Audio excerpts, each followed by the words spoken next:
Discover the perfect platform to reach the vibrant Caribbean American community. Advertise with Caribbean American News Media. Our engaging platform connects you directly with a diverse audience interested in your products and services. Whether you're looking to promote your business, event, or services, our platform offers the ideal opportunity to showcase your brand to a receptive and engaged audience. Contact us now to learn more about our advertising options and start reaching your target market today. Hashtag Caribbean American, hashtag advertising success, hashtag connect with your audience. Welcome to the Caribbean American News Media Show, your premier destination for in-depth coverage, engaging discussions, and entertaining segments showcasing the rich tapestry of Caribbean American culture. Join us as we explore a wide range of topics, from current events and community spotlights to arts, music, cuisine, and more. Our show features exclusive interviews with influencers, artists, community leaders, and everyday heroes who are making a difference in the Caribbean American community. Stay informed and inspired with our thought-provoking segments that highlight the diversity, resilience, and creativity within our community. Tune into the Caribbean American News Media Show for a captivating blend of news, entertainment, and storytelling that celebrates the Caribbean American experience. Get ready to discover new perspectives, celebrate successes, and connect with the heartbeat of the Caribbean American community. Don't miss a moment of the action. Stay tuned to Caribbean.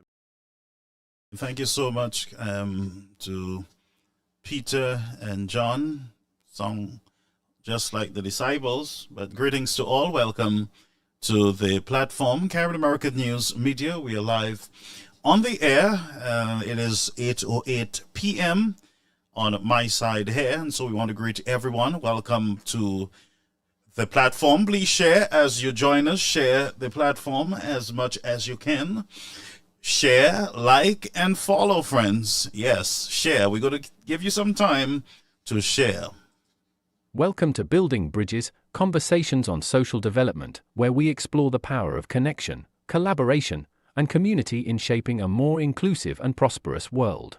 Join us as we delve into the key issues, innovative solutions, and inspiring stories that drive positive change and empower individuals and communities to thrive. Let's embark on this transformative journey together, uniting hearts and minds for a brighter future for all. Let's get to work with Garfield Oliver of Caribbean American News Media. All right, so we are live, folks, and to those of you who are viewing us over there on our YouTube channel, greetings to you, Boss Lady and all the others there who are settling nicely, and our friend in Grenada, Clive, greetings to you. Gil, welcome to all our viewers, and also on our Facebook page, my Dudu Beth, Laurencia, and all the Franceses. Bravo, Jean, good to have you. Bernadette, Xavier, good to have you. Greetings, special good night to you. We have Calixte, greetings. David, welcome. And Danielle Polios, Wilson, and Evelyn Reynolds, and Delea. Greetings to everyone coming into the platform. Lisa is on. Lisa's my friend. She has a special place in my heart. All right, but greetings to you and all who are coming in to the platform tonight. And we have a lot to unpack. It's a packed show. We have no room for error tonight. Let me just low down the room temperature. It is freezing a little. All right, good. I ensure that it is like ice, so our system will not fail. So it's ridiculously freezing in here, folks. But just bear with me. And what I have is cold drinks, cold water and everything else for the throat, and that's not too good. But I want to again welcome everyone to the platform. I hope that you are sharing this live. I hope that, and to those of you who are hiding to come in, it's okay to come in. I'm not sure what you're afraid of. You can come onto the platform. It's a platform for everyone. It's a honest and truthful platform. It's a decent platform, and I invite all to come on in, share the live as much as you can, tag a friend, tag a hack, send this live in all of the different groups, caucuses that are out there. Let's get everyone active, folks. We have to do. We have we need to remind the nation of some of the defects in the society, some of the atrocities that has been lured at the citizens in this great nation. And so I'm going to get right into our work here on the platform. I have a very funny moment that I would want to share with you very much early in the game. I have a very funny moment that I want to share with you. Now, the Labour Party would be having their walk for progress, they call it, sometime, I believe, this week or this weekend, 20-something, somewhere around there. And I saw a gentleman, most of you would know him, Anson. I saw him in great display, having his carnival in Brooklyn. It was brought to my attention, but I went over to see, you know how my buddy is doing. And then to my amazement, friends, you wouldn't believe what I saw. This is what I was faced with. I am going to show you, folks. This is what I was faced with. I almost dropped off of my chair. Now, this is a light moment, and then we're going to get into the meat of the matter. All right?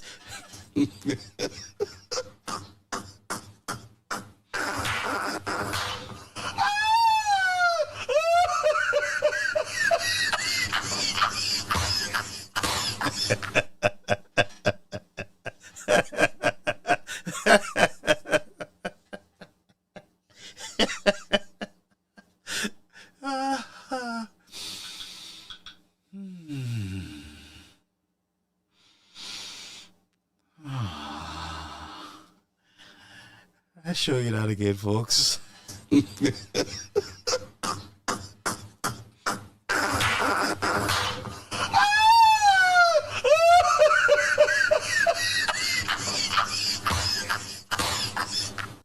Now, this is one of the representatives of the Labour Party. I believe my friend Anson just blew a fuse there in Brooklyn. Sorry, folks. Before we get into the real matter, let's have a little fun because it's going to be very dreaded as we go closer into this program. We will start. I'm just waiting for most of you to come in, but the Labour Party, one of their soldiers have blown a gasket.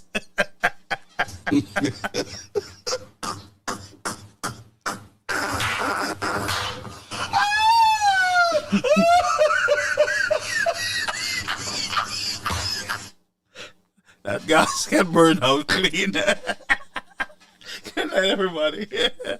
Share the live, folks. We have some serious matter tonight. Let's go over to a real feed from Brooklyn, New York. SLP representative, Brother Anson, blow off a gasket. He blew off all his clothes, and he has his two-pack out. Sorry, my people. Sorry, I'm just being malicious.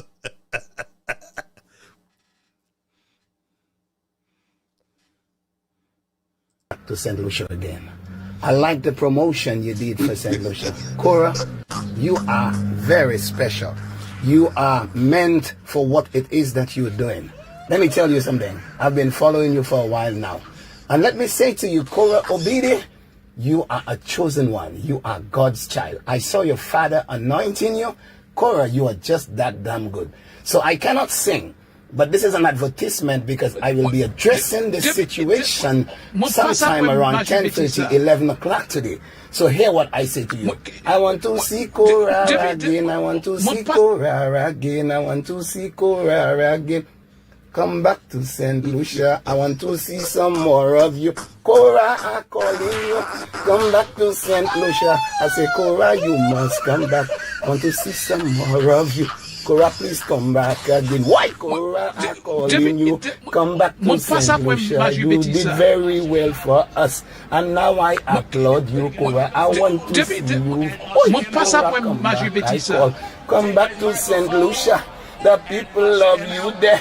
Come back to St. Lucia, Cora. I'm calling you today, 10:30, I will deal with this Cora situation. My people, live and in living colors on the platform, your humble servant in the person of Anson Maxwell. Cora, I'm calling you. Come back to St. Lucia. Cora, I'm calling you. I say. So, folks, a very light moment. Cora got her first victim. Cora blew the fuse of her uncle. Her elderly uncle in Brooklyn got a blown fuse.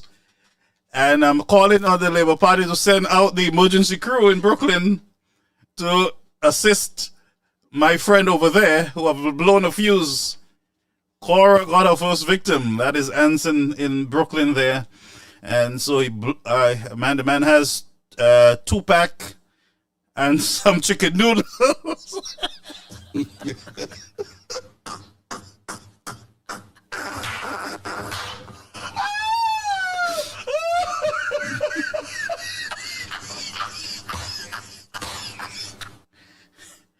Okay, that was our light moment, folks.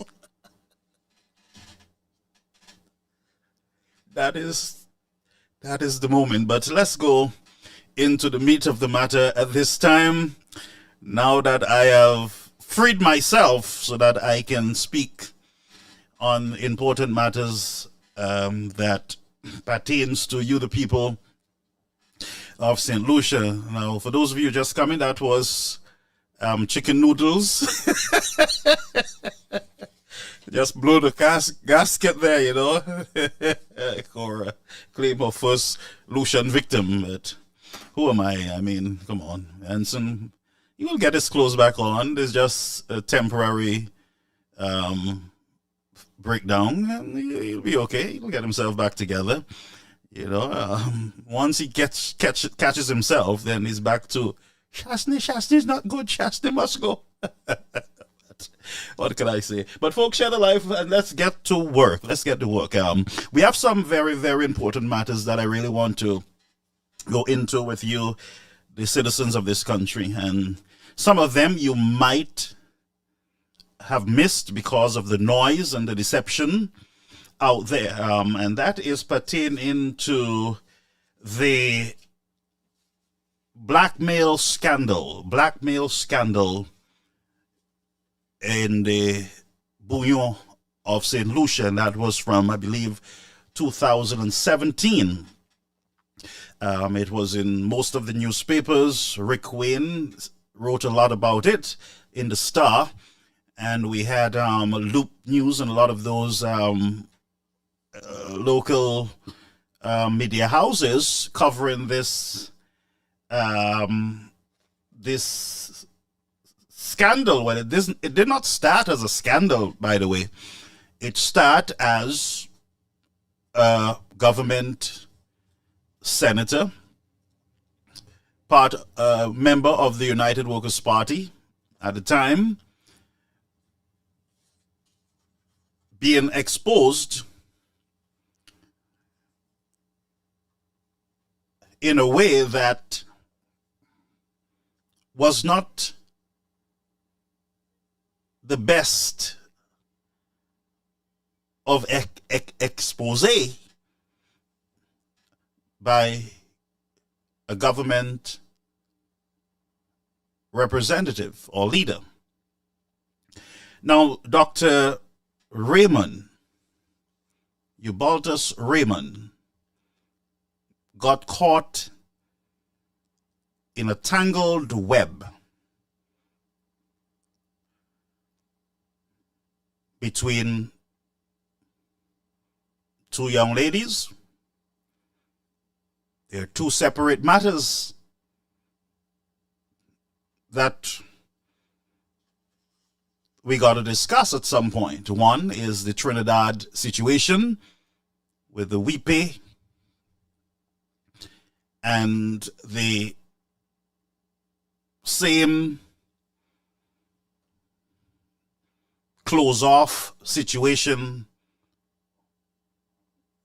we heard of in Trinidad. Then we had two young ladies coming forward, one of them coming forward in St. Lucia.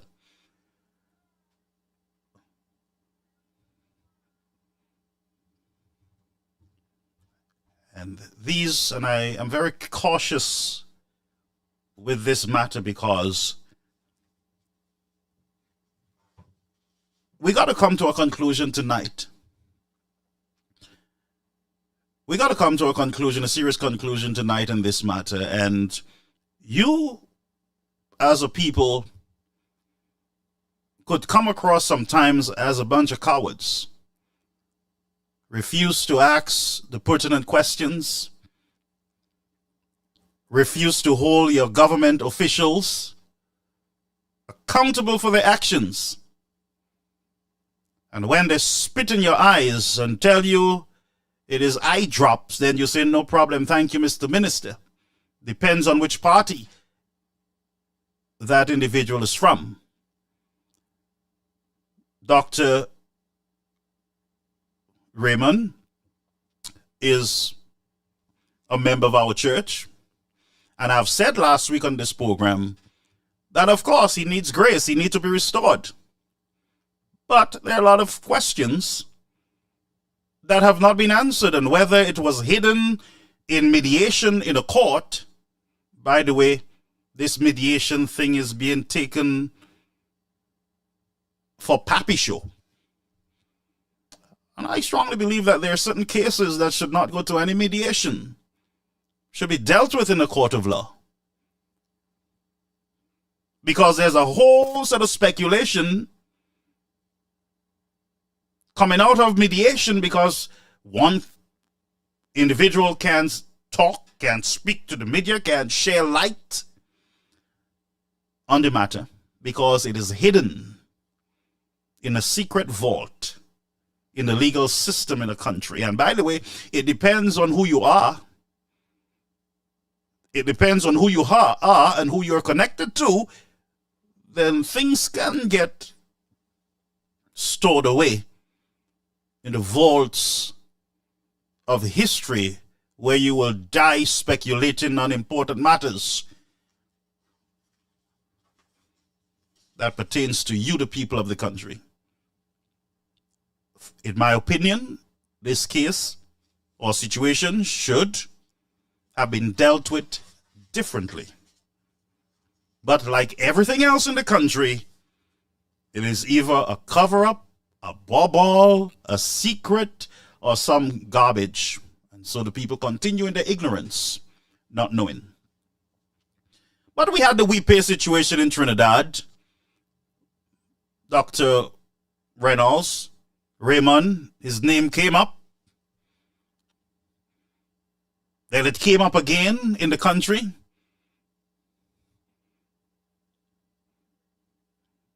And it only burst out because young lady screenshot. There's a screenshot of a phone. Screenshot.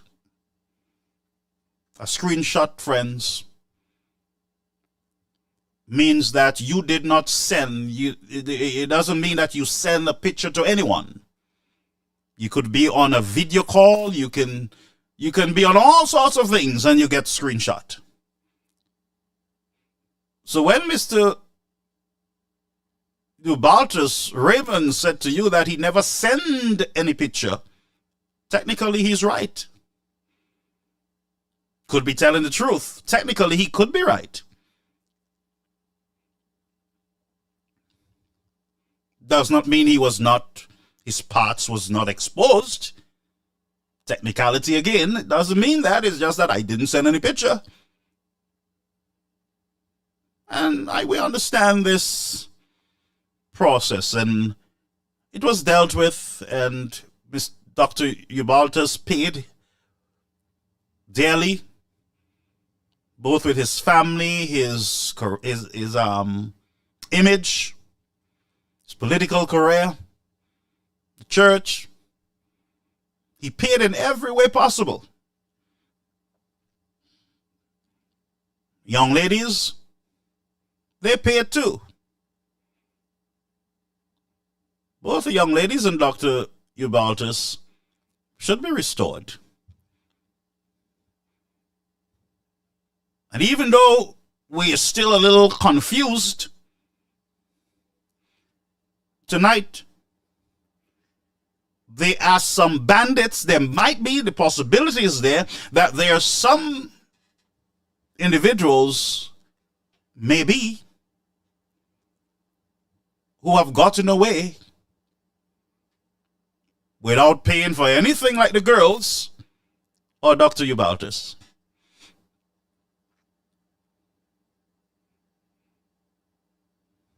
Our government system, our legal system need an overhaul, or maybe need to be thrown out and reorganized. The question is tonight, as we go through the voice notes and we go through the interview with Dale and Dr. Ubaltis, and there are some other clips that I have here. And by the way, those clips are uncensored. They are going to be played as is. All of them will be played as is. And we will ask the questions. And we'll open our lines as early as we can to get some answers. But it is time for there to be closure. And if there are others, if we find that there are others who were fingered in this matter, it is not too late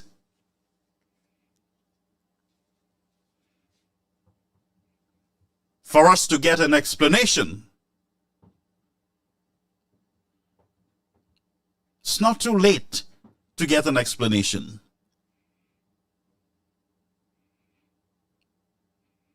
From these individuals. But let's go over, first of all, to the interview with Dale Elliott. And then we will get into the belly of the beast. As I said earlier,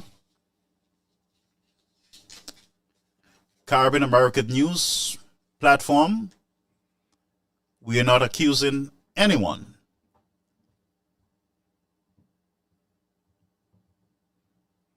And two, we have the right to question. We have the right to search for the truth. We have a responsibility as a passport holder to participate in the development of the country.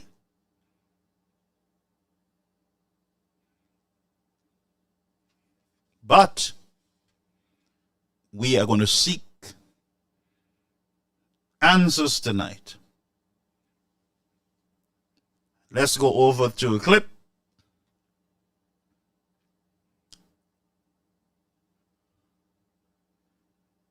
Let's go over to a clip from Mr. Dale. Then we will get into the matter. All right? Bear with me, folks. The content on this platform may not align with the views of a certain party or organization. It's important to note that the views and opinions expressed on a platform are often those of the individual contributors and not necessarily reflective of the organization. In this case, Caribbean American News Media may not be held responsible for the content posted by its contributors. It's important for individuals to critically evaluate the information they encounter and consider multiple sources before forming their own opinions. If you have specific concerns about the content on the platform, it may be helpful to address them directly with CAM. The content... Right, so let's go over to an interview with Dale Elliott. Exploiting the trust and emotional vulnerabilities of their high-profile targets. They seek not only financial gain, but leverage for their blackmail and political sabotage. One would also say that a gullible man with a malfunctioning moral compass destroys himself with the allure of young human flesh. The story of Eubaldus Raymond, a politician caught with his pants down, is not new, but in this documentary, you will hear for the first time the voices of the blackmailers and their plans. You will also learn of the political masterminds who craftily targeted, blackmailed, and brought an opposing politician to his knees. Untold Stories presents Catfished.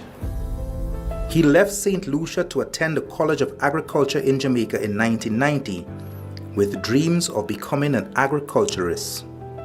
He took a special interest in the economics of farming and married the two with a Bachelor's of Science degree in Agriculture Economics and later a Master's in Agribusiness. But he quickly realized that the economics of that equation was slightly off balance, so he read for a second Master's degree in Economics and Finance at Alabama A&M University and graduated in year 2000. By 1999, he was married to a dashing beauty from St. Lucia named Juliet Raymond. They both became professors at Florida A&M University, and Eubaldus read for his PhD in development economics. He casted off the shores of his homeland at age 22, but he served in the Ministry of Finance.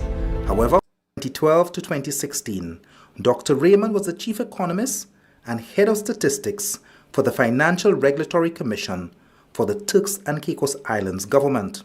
With elections on the horizon in St. Lucia, Dr. Eubaldus Raymond reappeared on the scene, this time wearing different colors. Ministry of Finance. And subsequent to that, I became the Minister for the Public Service. And it is at this juncture that professional achievement would have been at its pinnacle for Dr. Raymond. He had his dream job, contributing to the development of his country, and his party was in power. And he held an enviable ministerial portfolio. But all of this would come crashing as Dr. Raymond would be caught with his pants down in one of the greatest sex scandals in the history of Caribbean politics. How did you come to meet Kashabi Alexander? It was through... First of all, I must let you know that if you are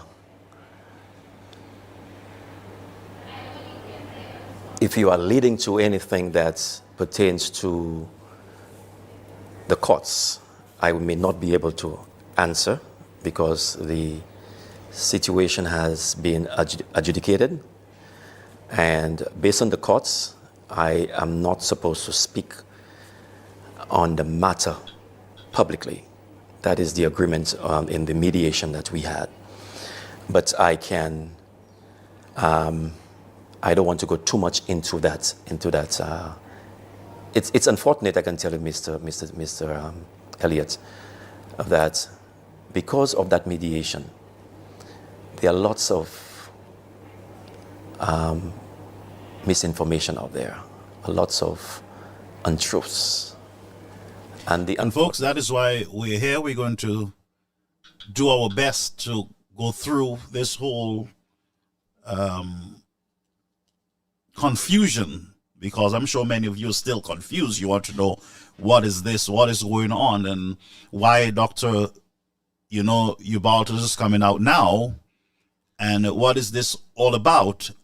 But as he said, it was dealt with, and this is from 2027, but there are some new developments because there are a number of tapes that are out there, and we got to find out, because once you start talking about blackmailing a government official, then you want to maybe dig a little deeper to find out what is this all about and who is behind it, And in most countries, people would want to know whether there are other government officials or opposition members who are involved in such a matter, because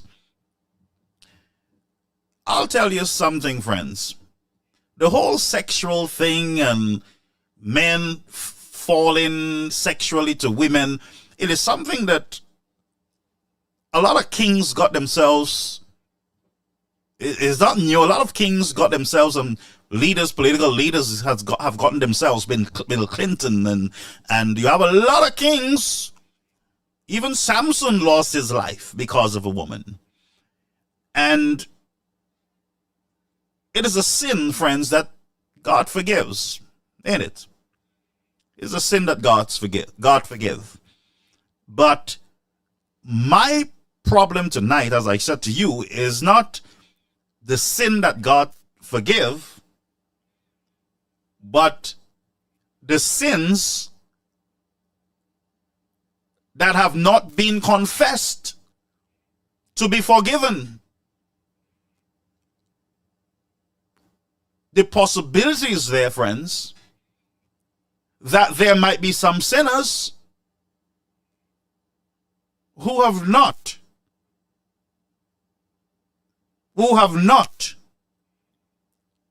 confessed so that their sins can be forgiven. I said to you, Dr. Ubaltus, and the young ladies were dealt with.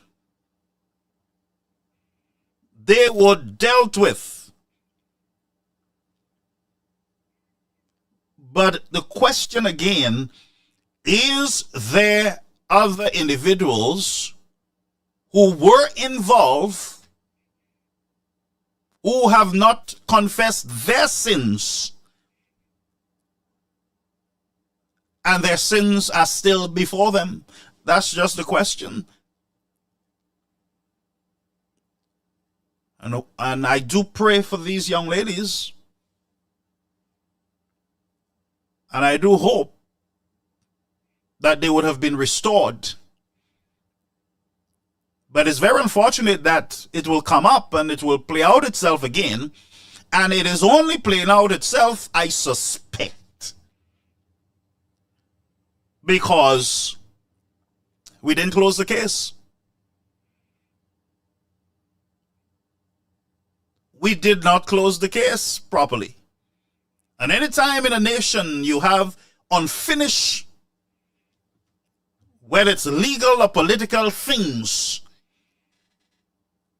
transgressions or whatever you call them in your country, once you have not settled it, that sin is still before the people. And you hear the talk of corruption very often. But not one politician have been dealt with as yet, with all the corruption that you hear. And everything is just swept under the rug or thrown out of the window, hoping that nobody sees, nobody hears, nobody questions. And so these things start coming back so often to haunt the nation. And sadly, these beautiful young ladies who has a bright future in the country, their names get constantly caught up because we refuse to face reality and to deal with things. As human beings, friends, we will fail. We make mistakes. Some of us have habits that we got to seek help in breaking, where they're selling our sex parts to other people, and you hear it. I mean, it happens so often. It happens so often. But because we do not deal head on with situations in the nation, they keep resurrecting themselves. And the whole talk, by the way, before we go back to this, the whole talk of corruption in the nation, because the government system, attorney generals and commissioners and our legal people, they're not willing to deal with the head of the snake. then it keeps showing up every 5 years. Every 5 years, corruption. This one steal our land. This one did ball. This one, and the story keep going and going and going by politicians, and the country never gets a break. Everybody's afraid because somebody say, oh, this person will do this to you, or this person is a bad person. You don't want to touch that because this is going to happen and that is going to happen. And you have a nation of fearful people. And then the corruption wheels keep turning. The sexual transgressions against our children keep happening, and the rape and the victimization, and everything keeps rolling on until another cycle, because we refuse to deal with matters that need to be dealt with immediately, urgently. And the country becomes like a horror story. But I want us to listen. Let's listen for a while, folks. It's good to listen, all right?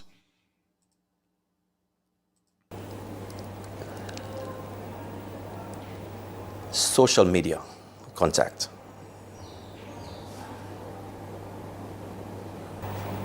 Social media contact? Yes. You contacted her, she contacted you. Yes. And? Well, it's the other way around. Okay, so now you have me guessing, and we have an interview, so I'm going to ask you and you can answer. Yes. How did you come to meet Kashabi Alexander? Social media contact. And every minister will tell you that you'll have individuals who would come to your office and would ask for assistance. And this was my first contact. The individual came and she said that she would want she wanted some monies for, I think it was a bag or shoe, something related to school. So you exchanged numbers. What were those early conversations like? The conversations took a turn, as I said, and I wasn't very happy with these conversations, and hence the reason I blocked the number. So before we even get to the blocking, I want to understand, how is it that by that time you're a mid-47-year-old, 48-year-old man? Yeah. I want to understand the relationship between a middle-aged man and an A-level student. What is this communication like? How are you so comfortable having this communication with this teenager? I'm a father, okay? And there was a time when that individual was expressing depression. And I reached out, trying to encourage. In fact, I was even told that she was out of school because of the depression, that kind of stuff. And I reached out for that purpose. More or less trying to encourage that individual to go back to school and that kind of stuff like that. Yeah. Mr. Raymond, had you been out on dates with this young lady? No. Had you been out nighttime with her? Had you picked her up from school? That was not the relationship I had with her at all. What was the relationship? As I explained to you, it was one where a young lady, like persons came to my office, and not just my office, I met them on the streets and reach out to them, sometimes financially, sometimes on encouragement. Tell us how the conversations went from encouragement, financial payments, to exchanging of nude photographs. As I said to you, Mr.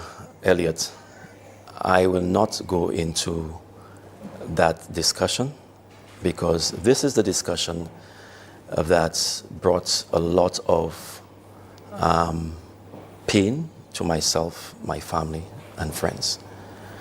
This is a discussion that should have been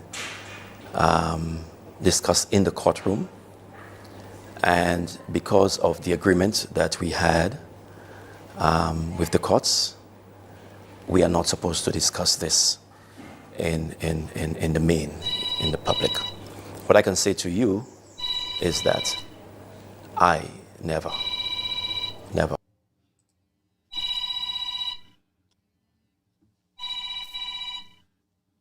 Caribbean American News Media Platform. Calling you on the air. Yes, my brother. How are you doing? Not bad, you know. How are you? I'm doing good. I'm not doing too good, my brother, but I'm doing good. I'm doing good in the sense of I'm healthy and everything. Mm-hmm. But the reason why I'm calling you to tell you, I'm seeing a lot of bloggers, people maybe they are famous people. They are basically saying that they put St. Lucia on the map. They put the country on a state like this. They commercialize is the year that they commercialize Carnival, and the minister, the prime minister, everybody is reveling in that clout. But my thing is, brother, while we are pushing what is happening in Carnival for 2 days, what we have nothing to talk about when it comes to economics. Why don't we the government find a way that we can revel in accomplishments when it comes to economics, when it comes to building a society, instead of building a society when it comes to just rum and food and partying and being less productive. You understand my drift, my brother? Yeah, but that's what the people want, and the government is giving them what they deserve. But we're dealing with a matter here now with with Dr. Ubaldus. We're trying to understand what took place in 2017. What did we miss? What did we miss back then? With pertaining to the young lady and Ubaldus Raymond? That's right. Yeah, we're trying to close that situation. A lot of questions came back after the interview last week with my brother. Mm-hmm. I'm glad you said that. I didn't listen to the talk show. I just knew he was on that time. I said I wanted to call to say based on what I just spoke about. But the Ubaldus situation is a situation where it is very unique. Yeah. It shows what is our society, the face of our society. I call Ubaldus the same way I would call King a traitor. You understand? Because the reason being said, Ubaldus take it on his own. He was a married man to go and have a secret affair with a young lady that probably, allegedly, in my opinion, that Frederick and the other guy sent that young lady after Ubaldus. Well, we don't know. We don't know that for. Well, we don't know that for a fact. That's why I say that's my opinion, my brother. Okay. Good. This is my opinion. Mm-hmm. Right? Oh, okay. So, in other words, they force him to resign from the United Workers' Party. You understand? What Ubaldus did, Ubaldus turned around when the United Workers' Party lost the election and kicked us in the ass and said that we are good for nothing set of people. He took a job with the St. Lucia Labour Party. And today now he wants to come and untold stories and cry wolf. I'm not feeling sorry for Ubaldus, my brother. He faced the justice, and that is just to show you our society has two faces. Today they're good with you, tomorrow you're the worst thing. And then when they get bite on that side, they come and jump on the other side. I'm not going to take none of those guys with open arms again. Leave that situation for the St. Lucia Labour Party to do. Every time that a man, today they're the worst. Today I'm the worst thing. If I join the St. Lucia Labour Party, I'm the best thing. Leave the hypocrites for the hypocrites. Do not feel sorry for Ubaldus Raymond and his situation. He's a traitor. That just goes to show you that is what we are trying to fight against. That is what we're trying to change in our society. The level of hypocrisy. Understand? They give him a clean sweep. They set him up. So they send a young lady on him because they knew his weakness. His weakness is young ladies sending the videos on social media of his private parts. And then they paid a young lady to give it to Richard Frederick and the other guys for political mileage. Well, that's my opinion. Right, but the gentleman said he had no relationship. Dr. Dubalta said he had no relationship with the individual. So we got to stick with what Which individual? with the young lady. So we got to stick with what he's saying here. And excuse me, how did he end up getting fired? If that wasn't his private part. Well, go watch the show. That's what we're dealing with now. Watch the show, brother. But listen to me, my brother. How did he get fired in 2017 if that wasn't his private part? Brother, a lot of people can get fired for a lot of things they're not involved in, huh? My brother, yes. But in that situation, it took a lot of decision making by the leadership of the previous cabinet, the United Workers Party cabinet. Alan Schaffner is a very intelligent man, and most of the people he had in cabinet was very intelligent people to reach the situation of firing Ubaldo Raymond because there was credibility that was him. If there was no credibility, he wouldn't be fired. So there was look so much things they said in Guy Joseph. Alan Schaffner didn't fire him. So why in that situation they fire Ubaldo Raymond? I'm not feeling sorry for Ubaldo Raymond, my brother. He get what he deserves. He's a traitor just like Stephen King. Have a blessed night. You too. Thank you. Thank you for your opinion. That was the caller's opinion. He did not listen to the show. He came on.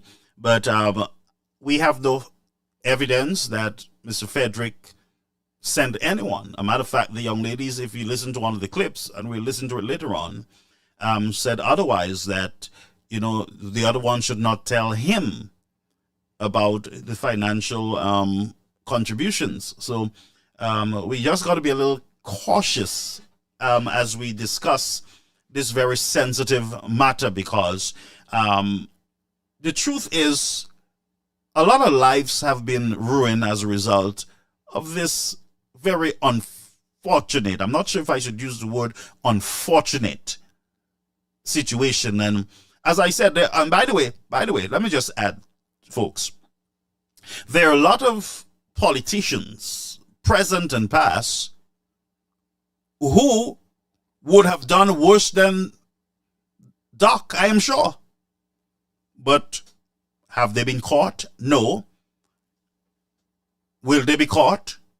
Not in a hurry, not based on how the system is set up. A rigged system, it appears. No. But, unfortunately or fortunately, this thing went public. Whether the young ladies got a little, they got too greedy and decide to try to rush some money out of him. And if there are a lot of ifs, if money was given at the first instance, would it continue? Was there something to continue? What would have happened? And so, very unfortunate with the young ladies, and I pray and hope that they have been restored, as I said, and that they're doing much better now. They're in a better place. But, even as young people, you make very foolish mistakes that you regret later on in life. But it's not a death sentence. It's not an end sentence to life.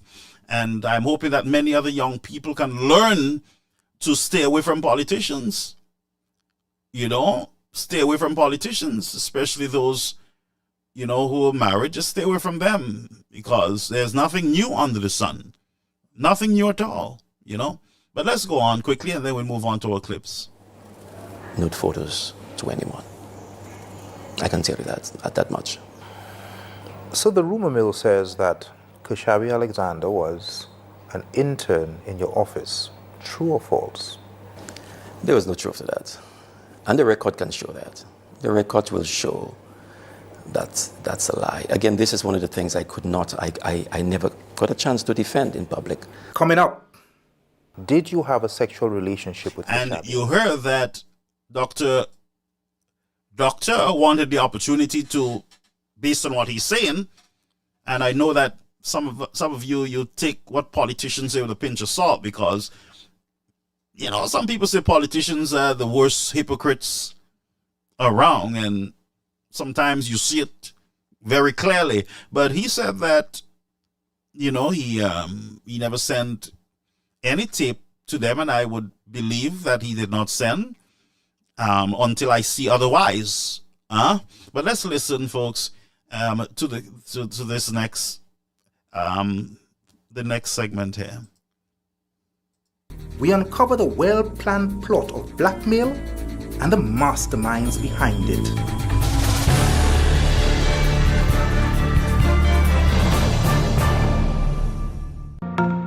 She's not guaranteed perfection. Blackmail and 5 days in jail. Did you have a sexual relationship with Kashabi Alexander? Absolutely not. Is that a Bill Clinton answer? Absolutely not, I said. There was never one. How then does the conversation go from a minister having a conversation with this girl, again, to nude photographs being exchanged? Again, I said to you, I never. And let me tell you, let's go over to the other clips that we got, the voice notes. But, I just listening, and I listened to this over and over before, I would not have done this interview.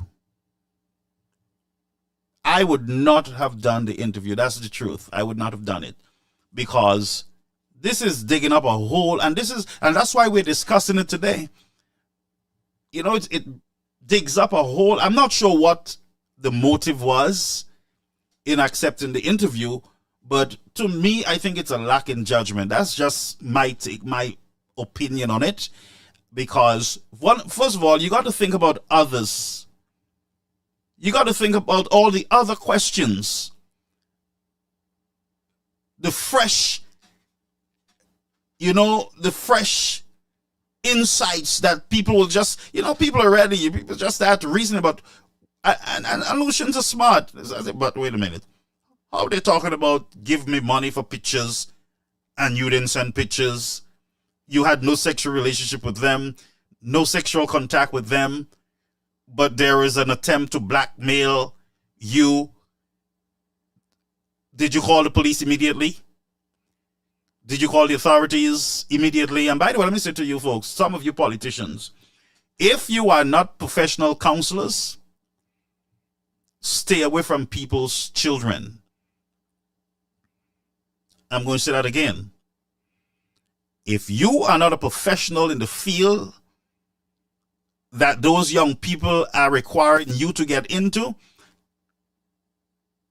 trust me, even as a preacher of righteousness, I do not go into private rooms or homes with anyone, private offices with no females. People would call me, young people would call me, older ones would call me.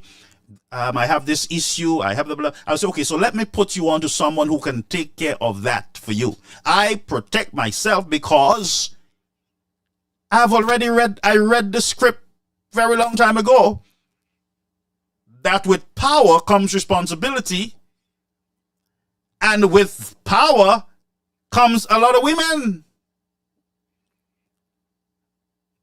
And that's why a lot of politicians are getting caught with their pants down, because they let their guards down. And the wisest become the most foolish. So, trying to help someone who had some issues with school or with suicide thoughts or those things, I put them on to the right authority because, and my wife might be a professional. I said, look, could you deal with this situation? Talk it over with somebody else, but don't allow anyone, don't give anyone, politicians, don't give anyone, any woman or young girl the opportunity to finger you. And we have heard other politicians in the country saying that they were with young school girls, and it seems that's the thing. Young bus drivers, police officers, and politicians, it seems that's the thing of the day, where you go after those when they're vulnerable and try to see how you can do some farming. Sometimes when all these rumors that swirling around us, you deserve it. Sometimes you deserve it. Sometimes you set yourself up for that. And that's why in our nation, friends, we have a leadership crisis. That's what we have. A leadership crisis. People get book smart, then as soon as you put them into the office, then they get dotish. Simplest thing can throw them off. But let's go. But let's go back. Let's keep going. Exchange any photos of anyone. Let me rephrase the question. Exchange means that you send and I send. But were there conversations involving nudity with you and this teenage girl? Again, I will not go into this. Okay. And you mentioned something about technology. Maybe you know more than I do about the savviness of technology. I don't know. But I can say to you that I never, ever send anyone. Okay, so those of us who did a little psychology, I saw what just happened there. I'm not going to judge the brother because right now I'm praying for his restoration. I'm asking people to have pity on him, that he should be restored. I don't care what political party he is. He is a St. Lucian. Those young ladies are St. Lucians. And so we should do all in our powers to bring this to a rest. But the possibility is there, friends, that there are some who have not been fingered properly in this matter. And we must find out who these individuals are. If there are more than one, we got to figure that out, because it is not fair for the young girls to be exposed like that, locked up, taken to court, embarrassed in public. Dr. Ubaltus, the same happening to him whether he deserved it or not.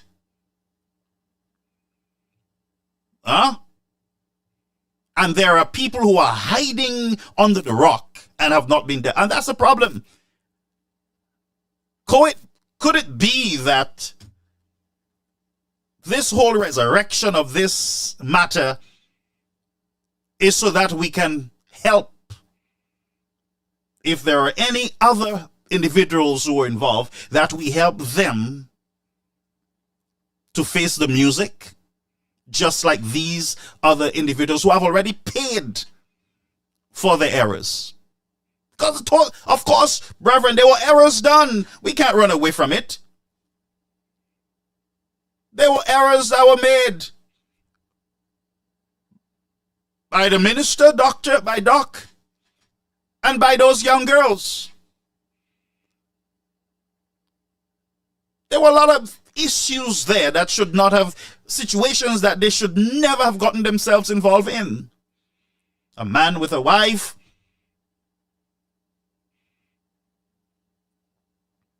the man knowing he has a wife. So there's a whole set of melee that should not have taken place. But I hear the pain of Dr. Ubaltus. He said, look, there are things that he can't say because, and there's a lot of rumors swirling out there concerning those rumors, but he can't talk. That's the legal system for you. And that's why I say this interview, I'm not sure who advised it, but it is opening up a whole lot of questions, because many of us had forgotten about it.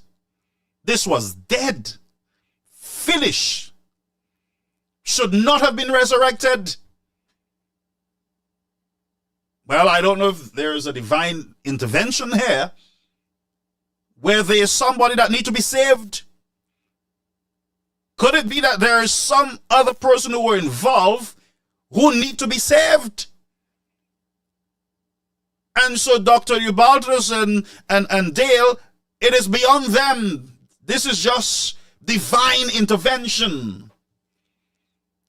That they sit there with lights and cameras and discuss what in my judgment or estimate, should not have happened.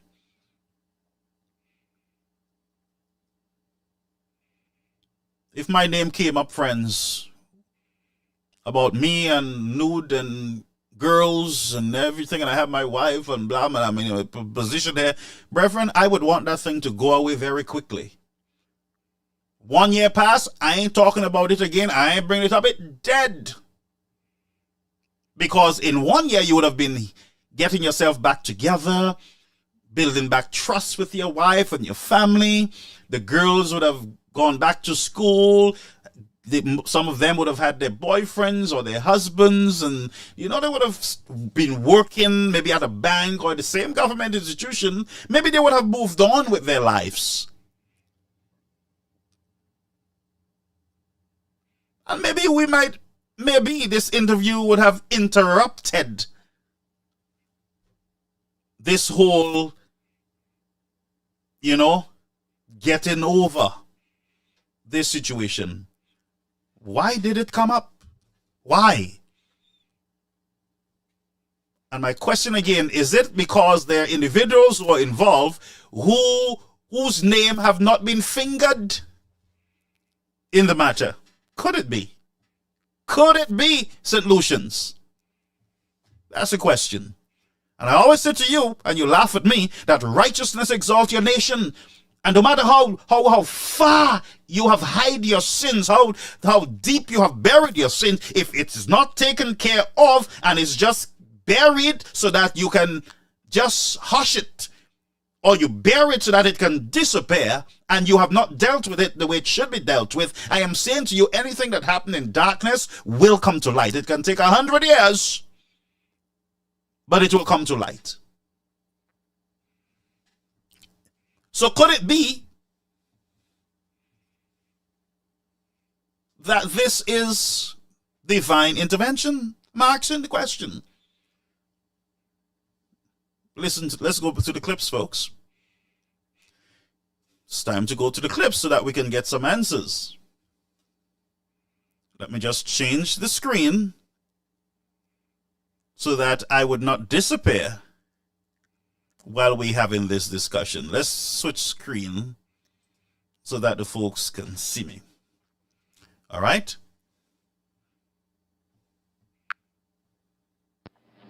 Apparently for JP and making sure I can do all of this. So hold. Two names just pop up. Now these recordings are in the public domain.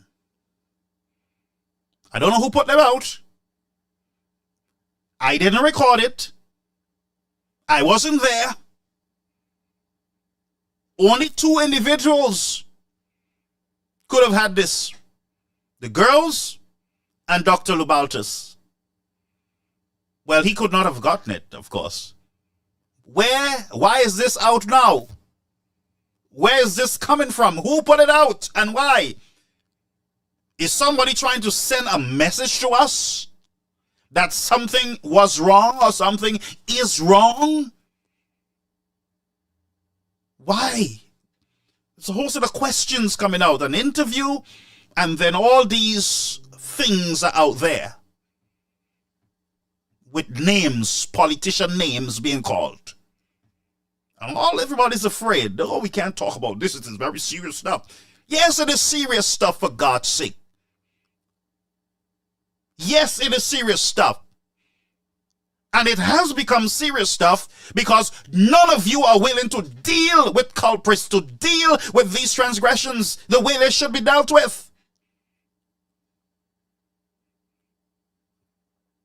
We have young people at Bordelais languishing, have not seen one court case in 5 years. And we are comfortable. We sit down and we talk about Korah. To the point where Anson takes off his clothes with his spaghetti straps. And the Queen of England's fan. And we forget about the injustice or the justice or the lack of justice that's within our system. We have fellas at Bodiley sitting there right now who should not be there, I'm sure. The legal system and political system have failed our people, and it has failed these young girls, and it has failed everybody who is involved, whether innocent or not innocent. That's why, folks, we need new blood to lead this country. That is why you got to retire these dinosaurs that are giving you the same meal every day. Sulfur. Broken legal system. That is why we're here today talking. Because nobody wants to talk. It's about Cora whining her tail all over the place. And all you talk about is Cora whining. You can't stop her from whining. Why don't you talk about our young boys at Bodiley? The injustice, the nastiness in the nation. Our young girls that are being targeted. And so you ask, why you all discussing this now? From since 2017. And they will come for you, and that will come for you, and you're so afraid. But nobody's afraid of Cora.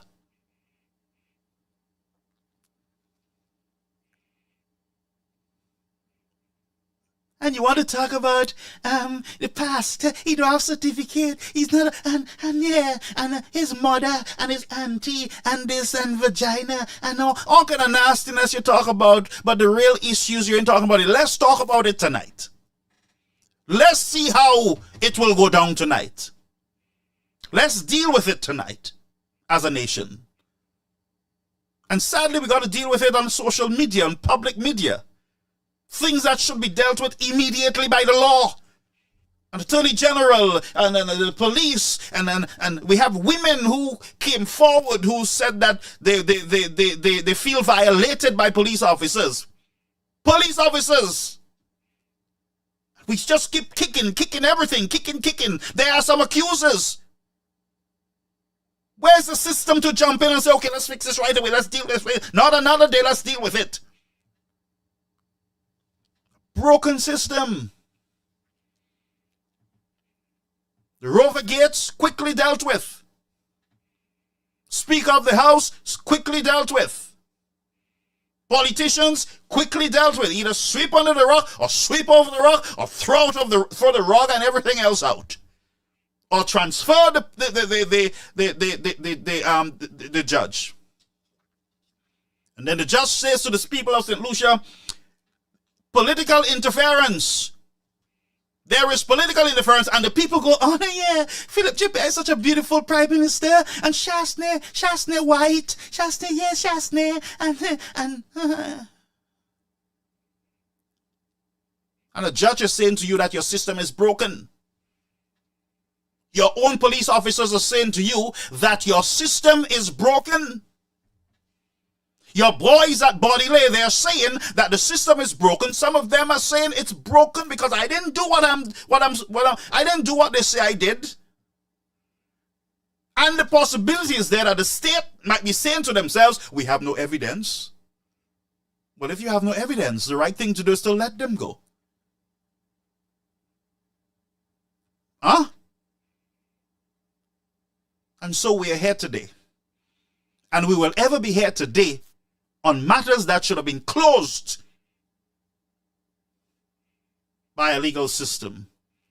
Then they said to us, oh, the impacts report, and Kenny said, well, this is dominant. We have names of politicians and business people. And then they come back many years after and say to us, oh, nothing to see here. That was not a report. That was just nonsense. Yeah, and you sit down and run behind them to say you're celebrating progress. You have a progress march. What's the progress? Can the boys at Bodiley come to the march? Answer me, somebody. Can those who are seeking justice come to the march? Can the vendors who are looking for a place to vent, can they come to the march? Can our poor families come to the march? That's my question tonight. But let's go back. Let's go back, please. in, but like he just making Joachim do all of this work. Who is Joachim? I don't know. She could be speaking about some Joachim down the road. Which one? Who? These are the things we need to know. Some of you bend yourself out of shape. She didn't really call anybody name. No. She said Joachim. There may be 1 million Joachim in the world. As a matter of fact, Joachim could have been AI, artificial intelligence. We don't know who is this? Who is this Joachim? Who? If you're talking about our Joachim, who is in our politics, then we got to find out if that's the case. Ain't it? I'm just saying. Put me back on the main screen. So I'm going to ask that question again. If it is the Joachim, our Joachim, who went into the church and torment the church, if that is the Joachim you're talking about, then let's have a conversation. So that's why I said to you, everything is everything. Everything is everything in this nation. But let's listen. Apparently Philip JP and making Joachim do all of this. Like Philip JP in, but like he just making Joachim do all of this work. I want to play this again because this is confusing to me here. And let's go through this together as a nation, folks. Apparently Philip JP and making Joachim do all of this work. Like Philip JP in, but like he just making Joachim do all of this work. Maybe they're speculating, calling, who's Pear? You know, maybe they're speculating and they're just assuming that the opposition leader then, Pear, I believe, maybe that's who they're talking about, another Pear. But we'll get somewhere as we go down the line, you know, folks. Share the live. Share the live, folks. Let's have a conversation, a serious conversation here. So one, we hear of a Henry.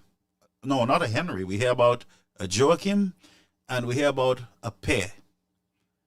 Pear, no, Pear, and you heard the story. All right?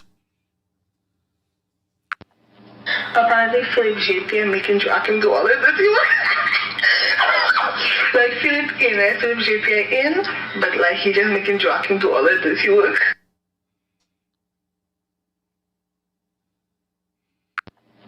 Apparently Philip JP and making Joachim do all of this work. You know, I honestly didn't realize that the young lady said Philip Pear. Did you hear? That's what my bud in my ear could be messing around, tripping. But if that's what we hear, let's document that. All right? So she said Philip G. Pear. Philip Pear, she said. You know? Like Philip JP in, but like he just making Joachim do all of this work. Okay, let's go forward. When Joachim give me the rest of the money, hopefully by Friday. Hold.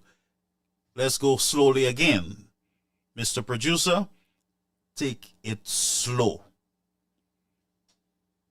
I have $5,000 for you. When Joachim give me the rest of the money, hopefully by Friday, I have $5,000 for you. Do not tell anybody that we saw the picture to Joachim. Okay. So, and I'm going to document this. So I am hearing in that tape that pictures was sold to a Joachim. What pictures was sold? What are we talking about here? What are we talking about here, folks?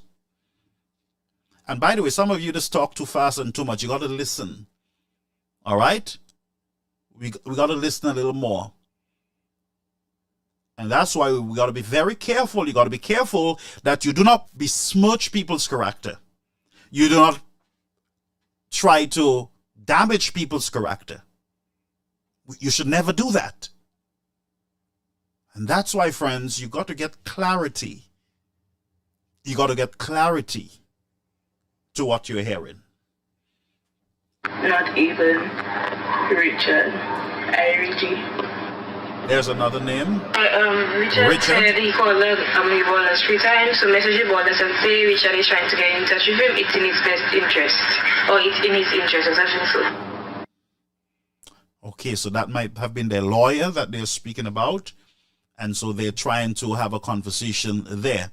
But it would appear that they did not want their lawyer to know that they had a financial transaction with another individual concerning those pictures.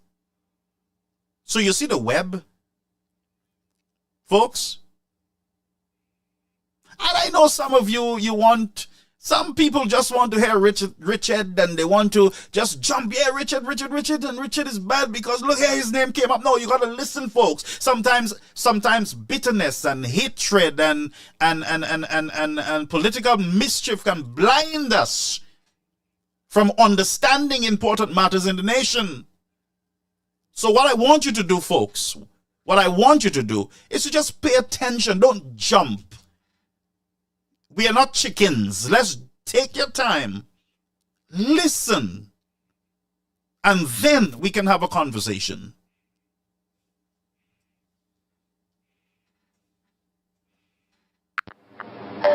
When Joaquin give me the rest of the money, hopefully by Friday, I have $1,000 for you. Do not tell anybody that we saw the picture to Joaquin. Not okay. So the pictures were sold. So we will just let's listen, folks. We'll talk. We'll talk after. Girl, look, I'm Joaquin Rich. Wait, mama. Hey, the man stop right there by the fucking market. It sounds here that this Henry person came, I use the word Henry, came by the market to maybe deliver the rest of the money. Let's go on. Yeah, I thought we should have messaged, we should have called Richard and asked him what's the verdict. But then you can call him tomorrow because he said he was at cabinet or whatever. So we should go, and I'd afraid it's a little too late to call him. It's too late, or maybe not, I don't know. But maybe tomorrow morning I'm going to go.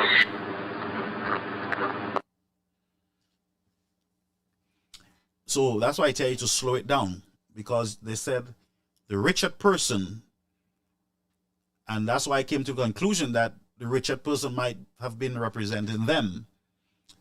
So you got to be very cautious, friends. You got to be cautious. Let's keep going. Let's keep going. Let's go down the road.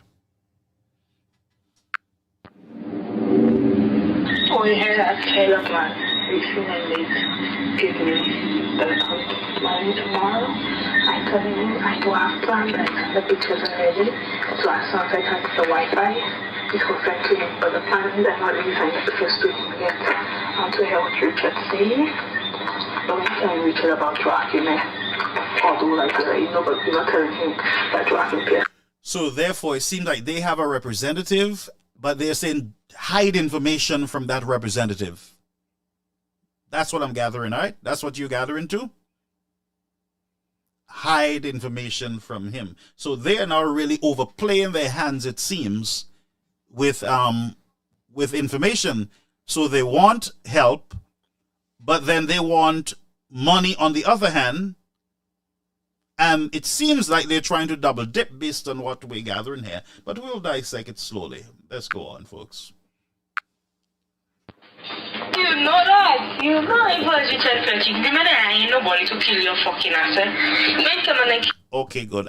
I can't play that. This I can't play, all right? This I cannot play, folks. Okay, let's see. Let's get down to the last here.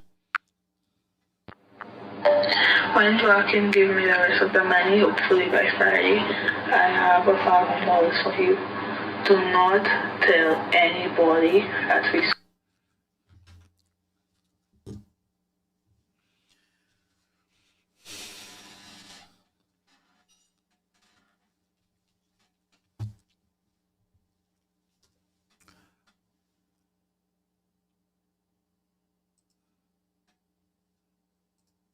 Stick with me, folks. Let's read this.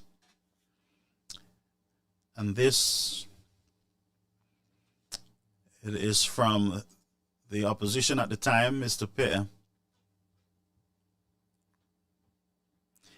Questions were asked by Mr. Pear about this whole situation with Ubaltus. And I'm going to read to you in 2017 a statement by the then opposition leader, Mr. Pear. And I quote, "We are not dealing with these salacious issues." He told reporters Pear described himself as governance policy. As governance police and not morality police. Keep going. Asked whether we believe it was right if the allegations against Dr. Raymond are true, that Raymond should be serving in the same Senate as opposition senators, the SLP leader response was, "I will tell you something, to each his own, and God for us all."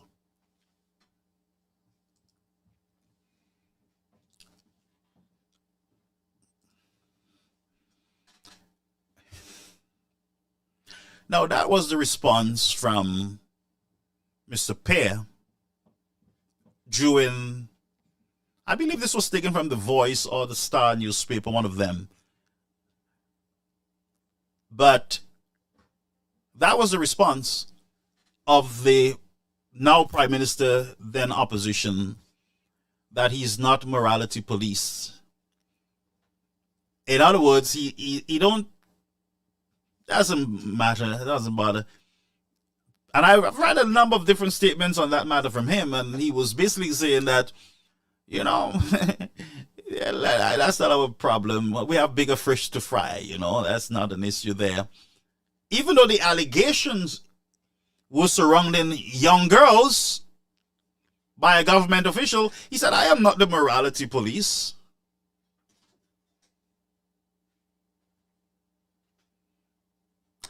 For me, those were not the right answers by the SLP leader at the time. We saw it with the church. When you remember that situation where Mr. Joachim went into the Adventist church, and then you saw the response of the party, the SLP, where they went, "Oh, no, yes, he was provoked, and we have the evidence that he was provoked, and so he had right to go in, basically, because he was provoked."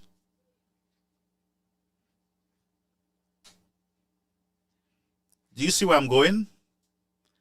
And then now, young girls,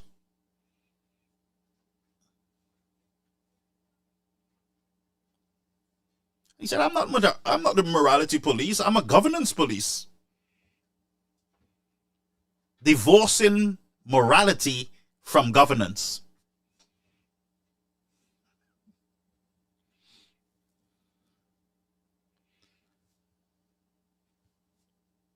Look at police officers are saying that they were not comfortable based on how they were treated by high rankies of the police, females. Prime Minister said, these are just allegations. I mean, what do you want us to do? Investigate allegations? You want us to just act on what people are saying? These were not people, only people. They were females. And I've always said, when a woman said to you as a police or anybody that they felt uncomfortable or they were raped, then you will want to listen to that person. You don't brush it off as allegations. Because anywhere there's smoke, there's fire.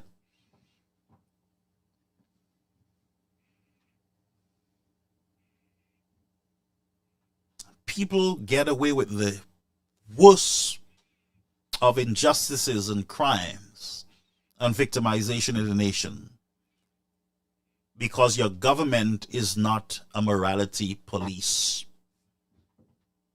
And you would expect, folks, that you would expect at least that your politicians would have some morals.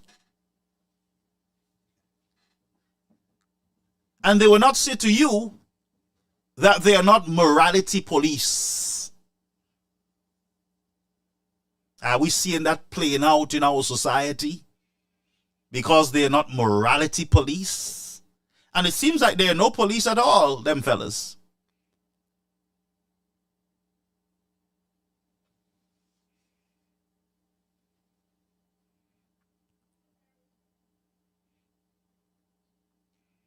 And by the way,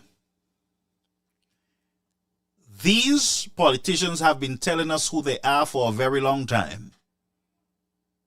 But you were busy with your chicken and rum, and you were not hearing. You were busy hating Mr. Shastney and cussing him off and cussing all who don't support you off. But these people were telling us who they were. And don't pretend like this just happened overnight and you don't know who they are. Politicians can't pretend for long. You don't know that, right? They always slip up. There's always a moment when their guards are down and they feel comfortable and they exposes themselves. And still you don't see them.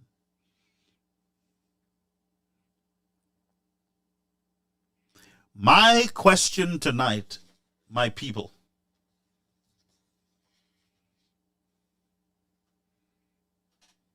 my question tonight, my people, and we have over 500 people viewing me tonight. My question to you tonight, and my question to the government of St. Lucia, are you aware of any pictures being bought from these young girls?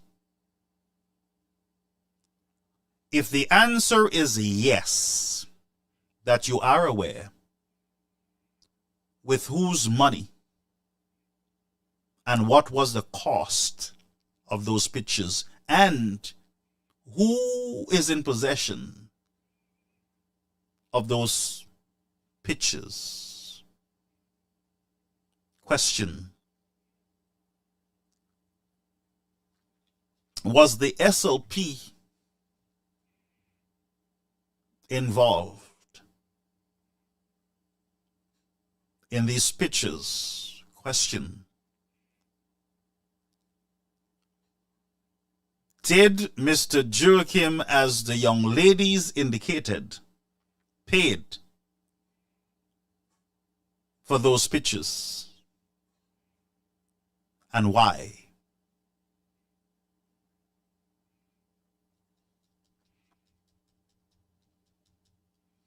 Question: why? Why was this not investigated by the Attorney General and by the police officers in the country? Question: was a crime committed in the purchasing of these nude pictures, alleged to be pictures of a government politician? What was the intention if those photographs were purchased by individuals associated with a political party? If what we're hearing here tonight is the truth, St. Lucians, you have a major crisis on your hand. It shows corruption. I don't know if a crime has been committed. What was the purpose if those pictures were purchased?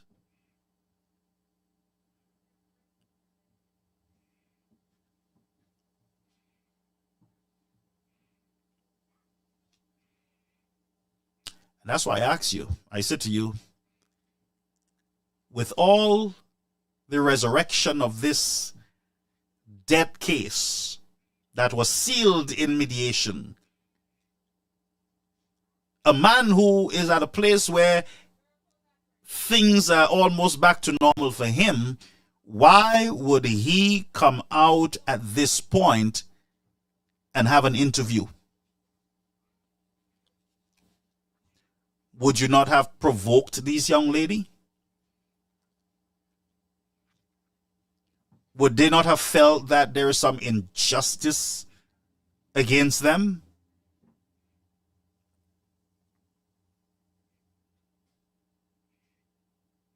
Do you not believe that they are human beings? They are young St. Lucians who have their whole life ahead of them. Do you not believe that they have some feelings and they would want to share their side of the story too?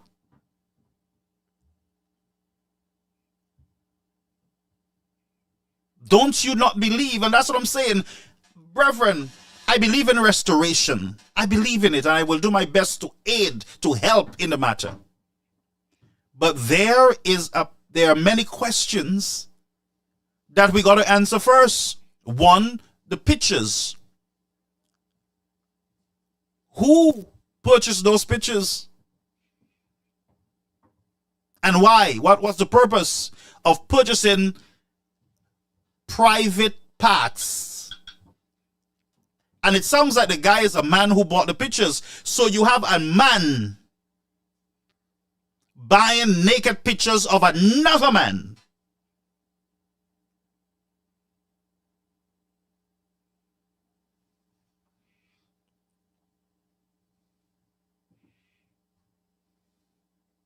Why did you buy those pictures? To stick on your wall? To put as your screensaver? Why did you? There's a lot of questions that must be answered. What was the involvement of those other names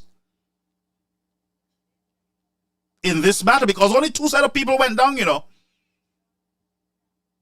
Remember, the pictures are sold. In mediation, did the pictures came up? Did anybody, judge or lawyer, ask, where are the pictures? Can we see them as proof that there are pictures? And the evidence of blackmail, were these girls charged with blackmail? And what is the proof of the blackmail? The question is does the police have the pictures? Were the police told that the pictures was bought, the rights of the pictures were bought by another man by the name of Joachim?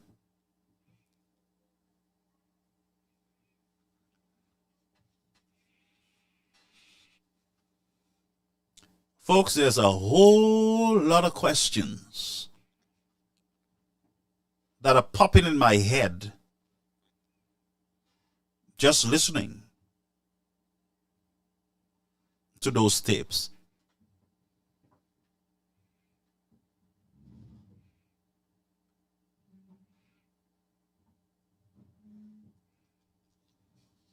Who owns those pictures? And I again, if those girls were charged or locked up because they broke the law, extortion.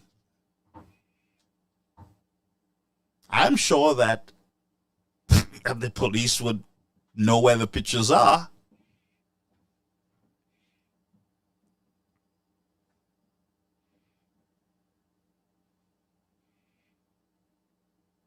Somebody asked whether Dr. Raymond was catfished himself again for the third time.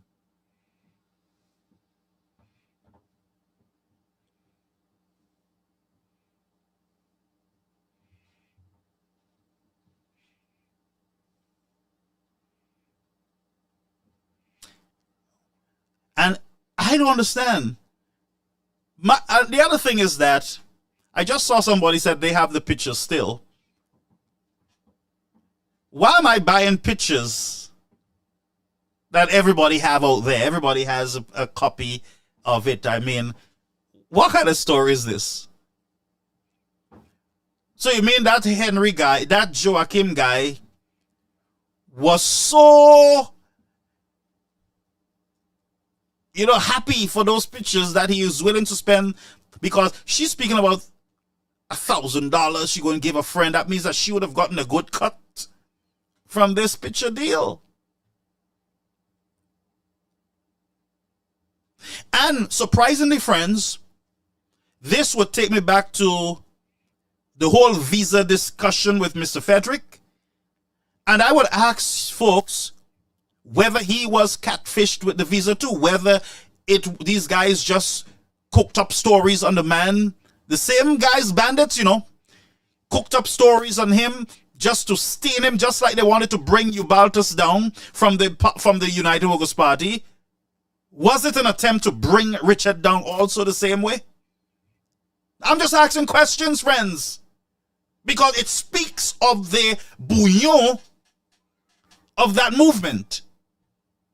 A mindset that we will bring you down by any means necessary.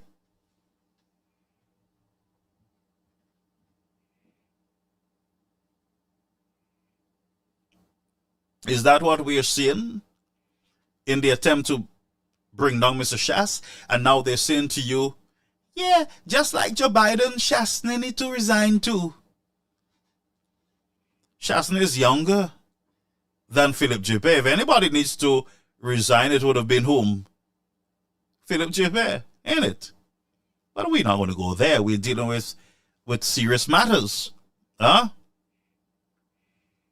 We're dealing with serious matters that pertains, and I'm truly sorry for the young girls. I am.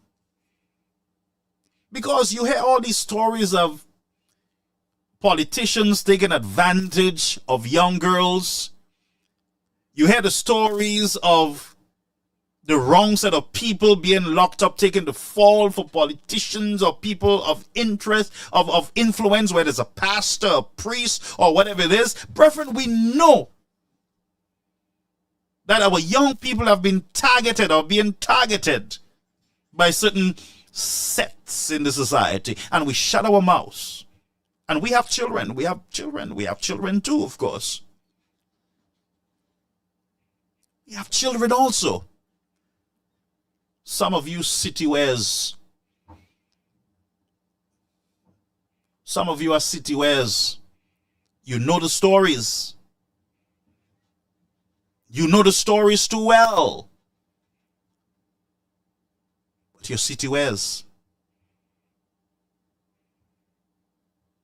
You know the pastor sleep with the girl. You know the priest sleep with the boy or the girl. You know your politicians, what they're doing, some of them. And your city where some of them are your own children. But because you're getting money, you're benefiting. And because of the name, you're proud. Some of you are proud of your politicians being with your girls because they have a little name or a title behind it, before their name. And you are proud because you get a little $500 and your daughter gets to sit in front of the vehicle and feels like she's part owner. Bunch of city wares in our society. And nobody have the guts. Nobody have the guts to speak up.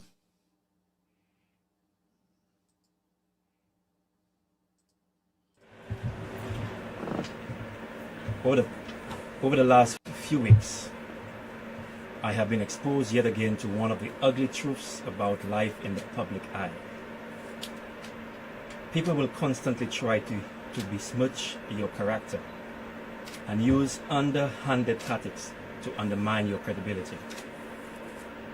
Since I entered politics, I have maintained that my integrity and my credibility are of utmost importance. My record speaks of itself. Over the last few weeks, there have been attempts to threaten me. There have been attempts to extort monies from me through devious means. I have provided all the details and evidence in this matter to the police, who are carrying out the investigations. I want to thank the detectives of the St. Lucia or the Royal St. Lucia Police Force for apprehending a suspect in this matter. Hold, folks. I'm just hearing this one for true. My brother, in the same faith with me, said that he thanked the police for apprehending a culprit, which means that the police arrested a young person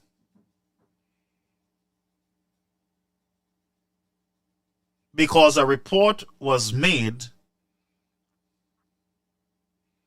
But the young person, folks, listen to the story. The young person got a down payment from Joachim on the pictures. So I am saying to you that there is an individual who have not been dealt with by the law as yet. You understand what I'm saying? He said that a culprit was arrested, which is the young girl. But there was a whole machine operating behind that girl. And she took that fall. Why? How much was involved?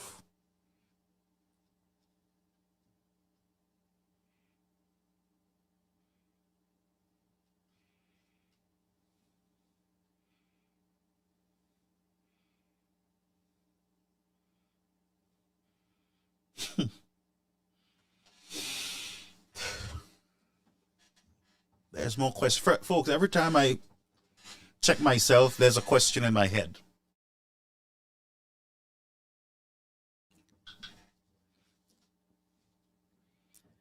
A down payment was made by a Joachim. Who is this Joachim? There's a question mark there. Who is this person? Who came the following day to deliver another $1,000 to this girl? But the police arrested the same girl for extortion.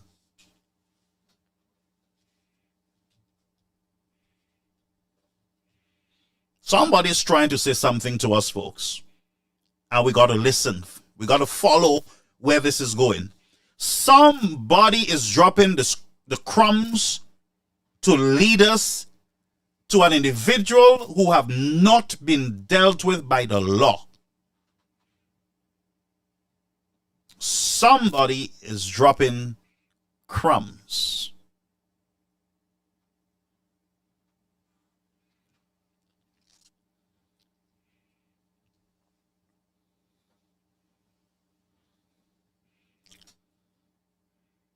And I would ask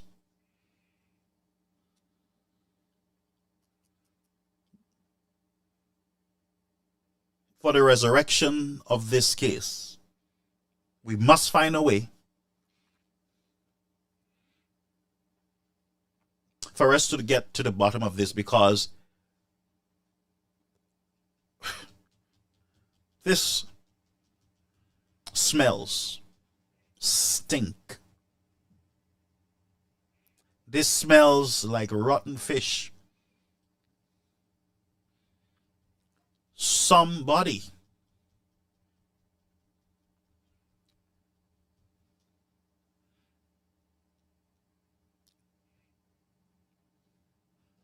is hiding in this matter. Brethren, this is a bigger situation than you can imagine.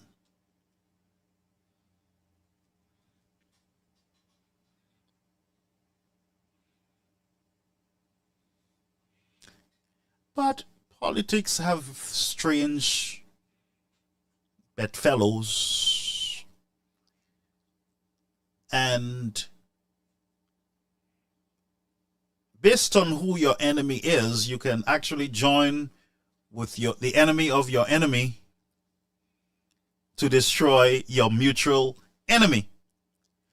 The possibility is there in politics, friends, and I'll say this to you. The same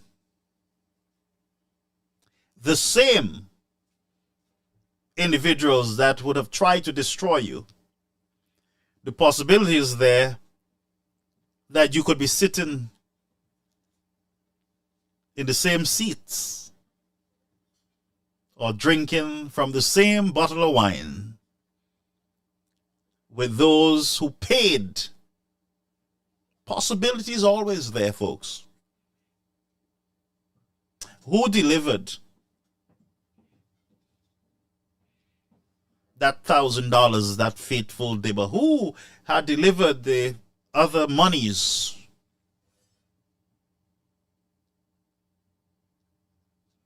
Before? Where is the rightful owner of the pictures? That's the question. Where is the rightful owner of the picture? Because the rightful owner paid for his pictures. So the question tonight is, friends, who is the owner of the pictures? The rightful owner. Once you pay for it, it's yours.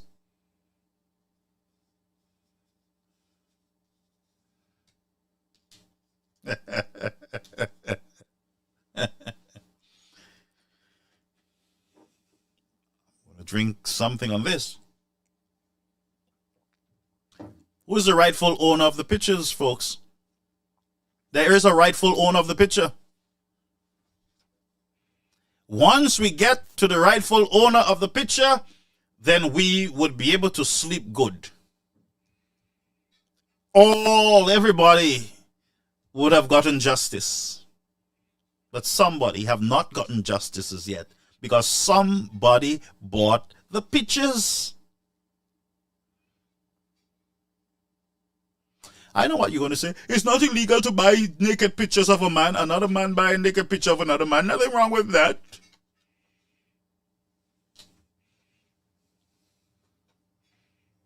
Folks, don't call people name. All right? Allow me to do what I'm doing. All right? Please.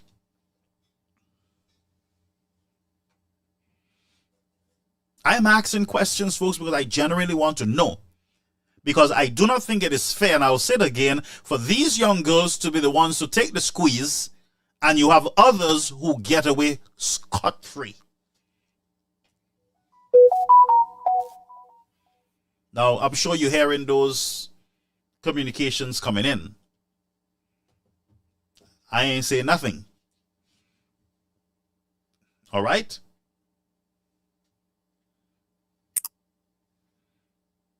Bear with me, folks.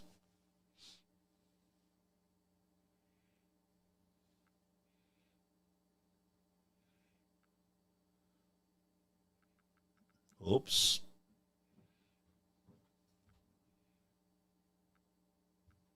Bear with me, my people, I'm here.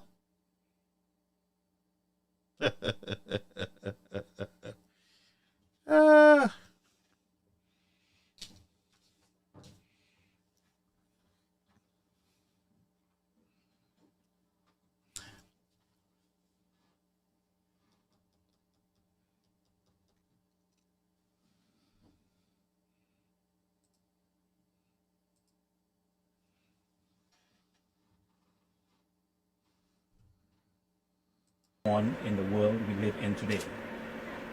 I know that other persons have gone through similar circumstances, and they have probably not been able to fight back. They have been too scared. They have felt ashamed, or they did not want to open up themselves to the kind of attention that shames victims of such crimes. I want to state clearly that no amount of threats will cause me to turn away from my values as a human being and as a family man. I will not give in to political operatives who will use the most disgusting tactics in order to malign my name. Okay. Now the story is coming together. Brother Eubaltus just said basically that politicians were trying to malign his name. Did you hear that? Question is now, who are these politicians? And listen to this. Somebody bought the pictures. Are they politicians too?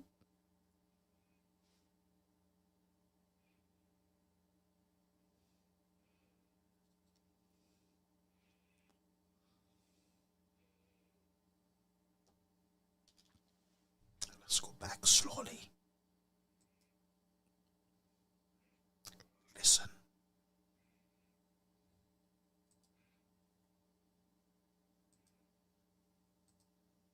Me into submission.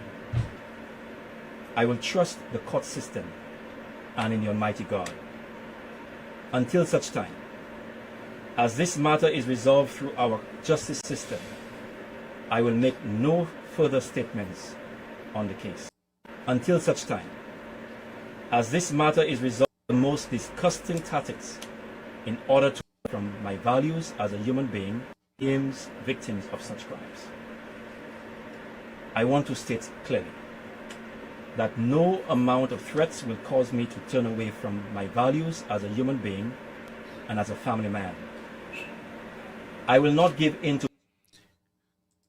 Question. Who was threatening Dr. Eubaltus? Who was threatening this politician? More questions are popping up, and the plot thickens. Let's go ahead. It's a very old ghost. I will not give in to political operatives who will use the most disgusting tactics in order to malign my name or to scare me into submission. I will trust the court system and in the Almighty God until such time as this matter is resolved through our justice system. I will make no further statements on the case. I will say finally that I will not be bullied and I am not afraid. Thank you. Oh boy. This has gotten... Now this is from way back then, you know. And listen to the statements. I will not be afraid. I will not be bullied. I will not be afraid. Why would you have to be afraid? Let's say you said just you know, thank God the police arrested the person. So it means that the matter is settling now because the police got the person, man. The person who did this threats and tried to, you know, malign my name and set me up. The police got them, so I am safe now. I'm safe. I'm on safe grounds. But you continue to say, even though the police even though the police arrested the young lady, you kept saying that you are not afraid. And you mentioned politicians. My question is, why individuals in a society, a civil society, got to be afraid of politicians? Why? I'm just asking a question. I'm going to ask the question again. Why in Sweet Helen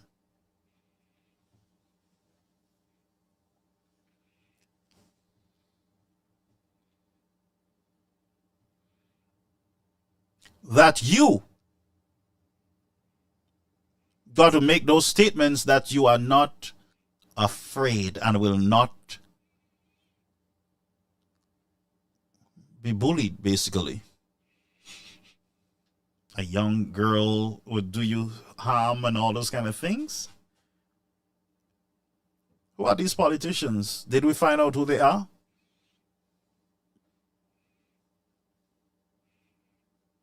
Was the St. Lucian people played by selfish politicians who were seeking power? Those are questions that we must ask. Did they play with the minds of the citizens of the country to gain power? And would have gone to the extreme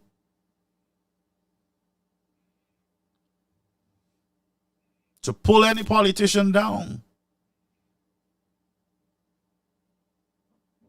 And we saw how the plot is, because they did a lot. Even Mr. Frederick, they tried to drag him down. Remember, he had to resign and everything because the same Labour Party tell you, he is visa and he's the crook and all kind of thing. And the same thing is being done to Eubaltus.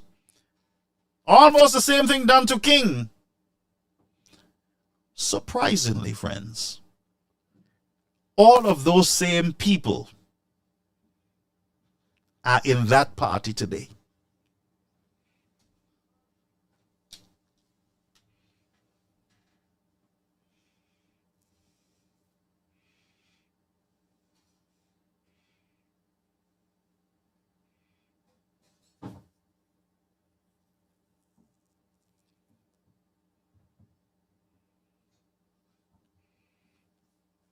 I just want to know the truth. I said surprisingly, all those who the SLP tried to bring down to their knees, assassinate their characters, are sitting there today with the same guys. But that's a nasty game, by the way. It's a nasty game. And that's why they are relentless with Mr. Chasney, because they really want to bring him to his knees. So they try all sorts of things. They try conspiracies, the volley thing, the bobble thing, Guy Joseph. They tried with him. Why are they after these fellas still? Is it that they just can't get them down?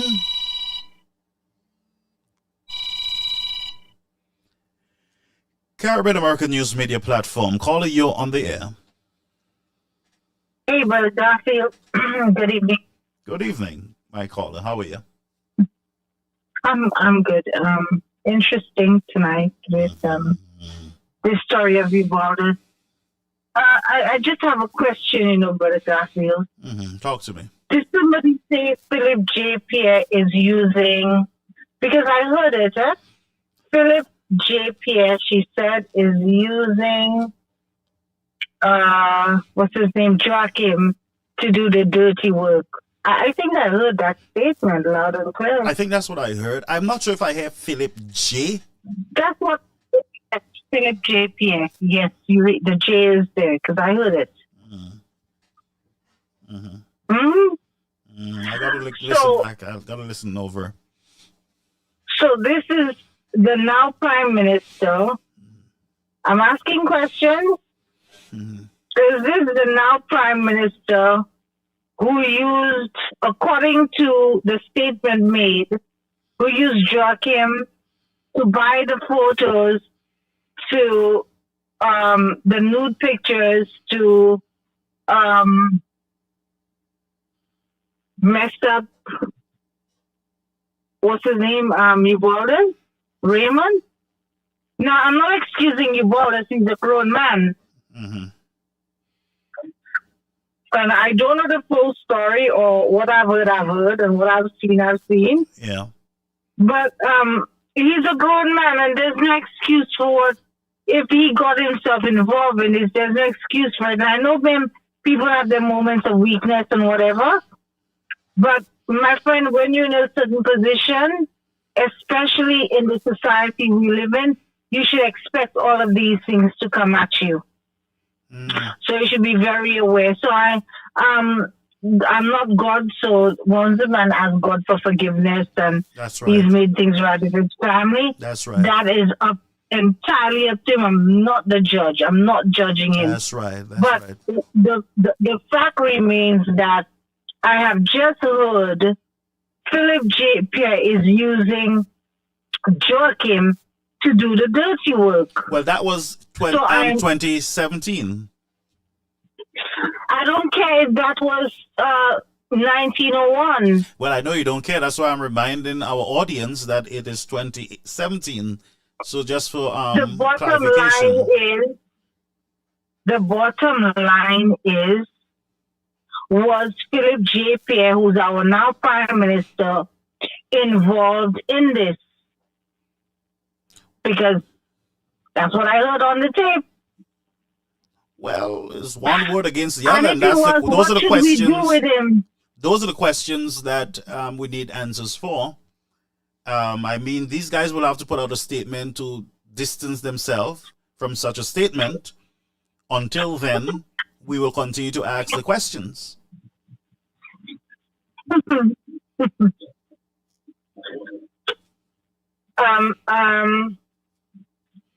Garfield, the culprits said it themselves, so we heard it. Now it's him to respond. And if he was involved in this, how do we look at this man and call him a prime minister? He's in the office. Well, we need to get him out. We need to get him out. He lied about 2.5% levy. He lied about the sales of alcohol. He's just been lying. He's just been covering up everything. And I'm using the word lying because he lied about the 2.5% levy, and there are other things that he's lied about to the public. Well, guess what? Tomorrow night we'll be looking at CIP and the sales of our passports on the world market. Yes, and the Nigerian person who was opening for passports, a package of 4 passports. I take it you have that. Yes, You've got that is from a company who does global citizenship in Nigeria. It's a company. Yeah. Mm-hmm. I understand that, but Garfield, but it looks like our passports are just like being sold like hot bread and cheese all over the world. Well, people are actually, they have sold over 200 to 300 passports so far. They just started 2 years ago, that company in Nigeria, and they have sold a lot of passports within that time. Of course, because our passports give us access to 140, 150 something destinations. Well, not only passports from St. Lucia, their top sales are from St. Kitts. I wonder why. Well, I'm looking into it still because I'm trying to figure out this whole scandal thing. Then I just browse through and pull out some information from the Nigerian company. Okay. Understood. Yes, but yes. Let's go back to Ubaldo Raymond. Yeah. So, did we hear all of his? I don't know if you played the entire thing, but if there's anything hidden, a lot came out back then. But then we're just hearing new things about Philip J. Pierre using that one to do his dirty work. And if that's the case, what are these men doing sitting in our parliament? What I want people to do is to go to Caribbean American News on Facebook media and join the WhatsApp group there. There you can inspect the evidence that we have. You can go over there by 11 o'clock tonight, and you can privately view and you can listen in there to some. But you must go to Caribbean American News WhatsApp group. You can access it, and I will post the link one more time later tonight.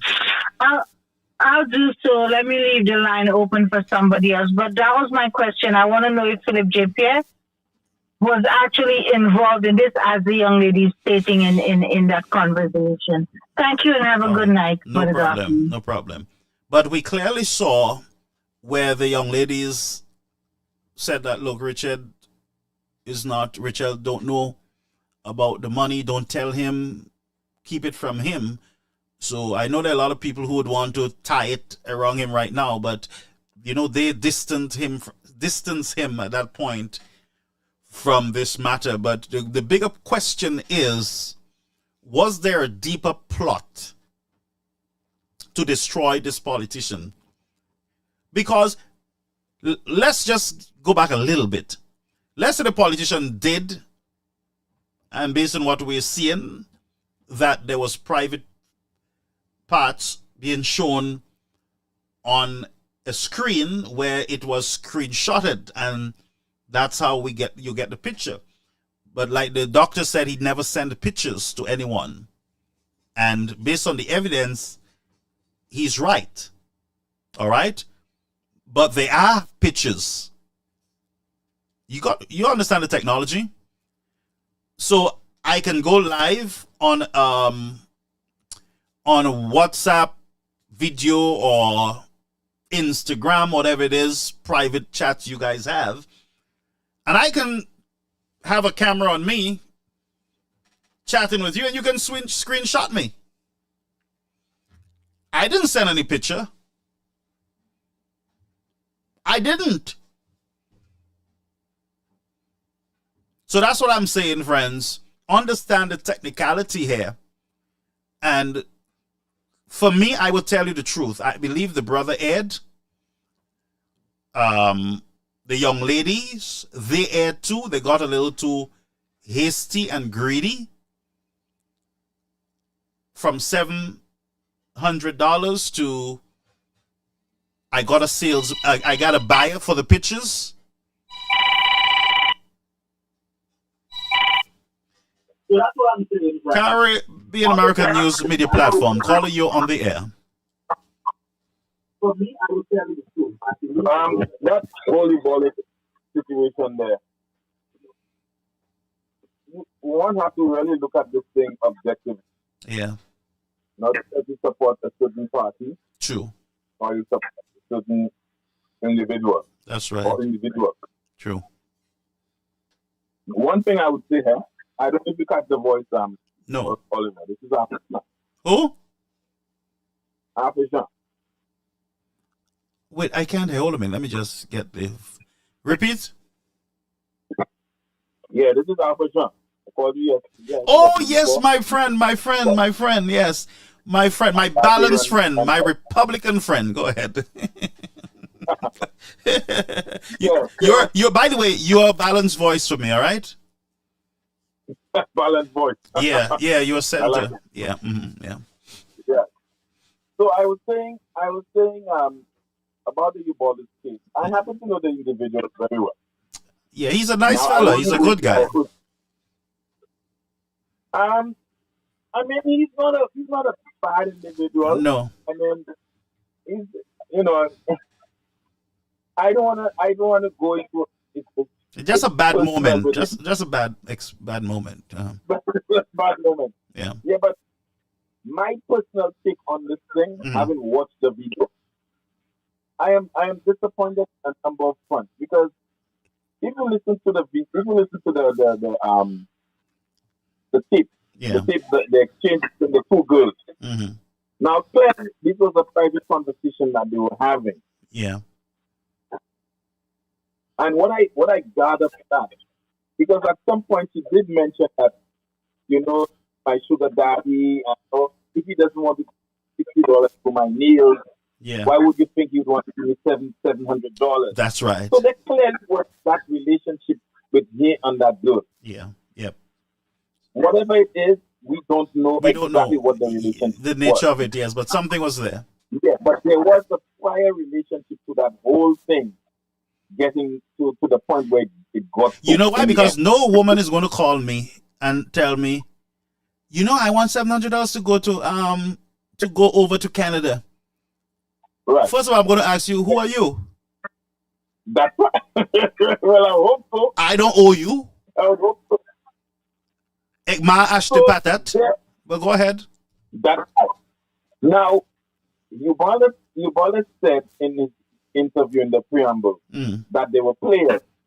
Yeah. There were players in the thing. Yes, he did. Now, for me, if they were players, I would believe that these guys were instigators or they were behind the scenes pulling strings. True.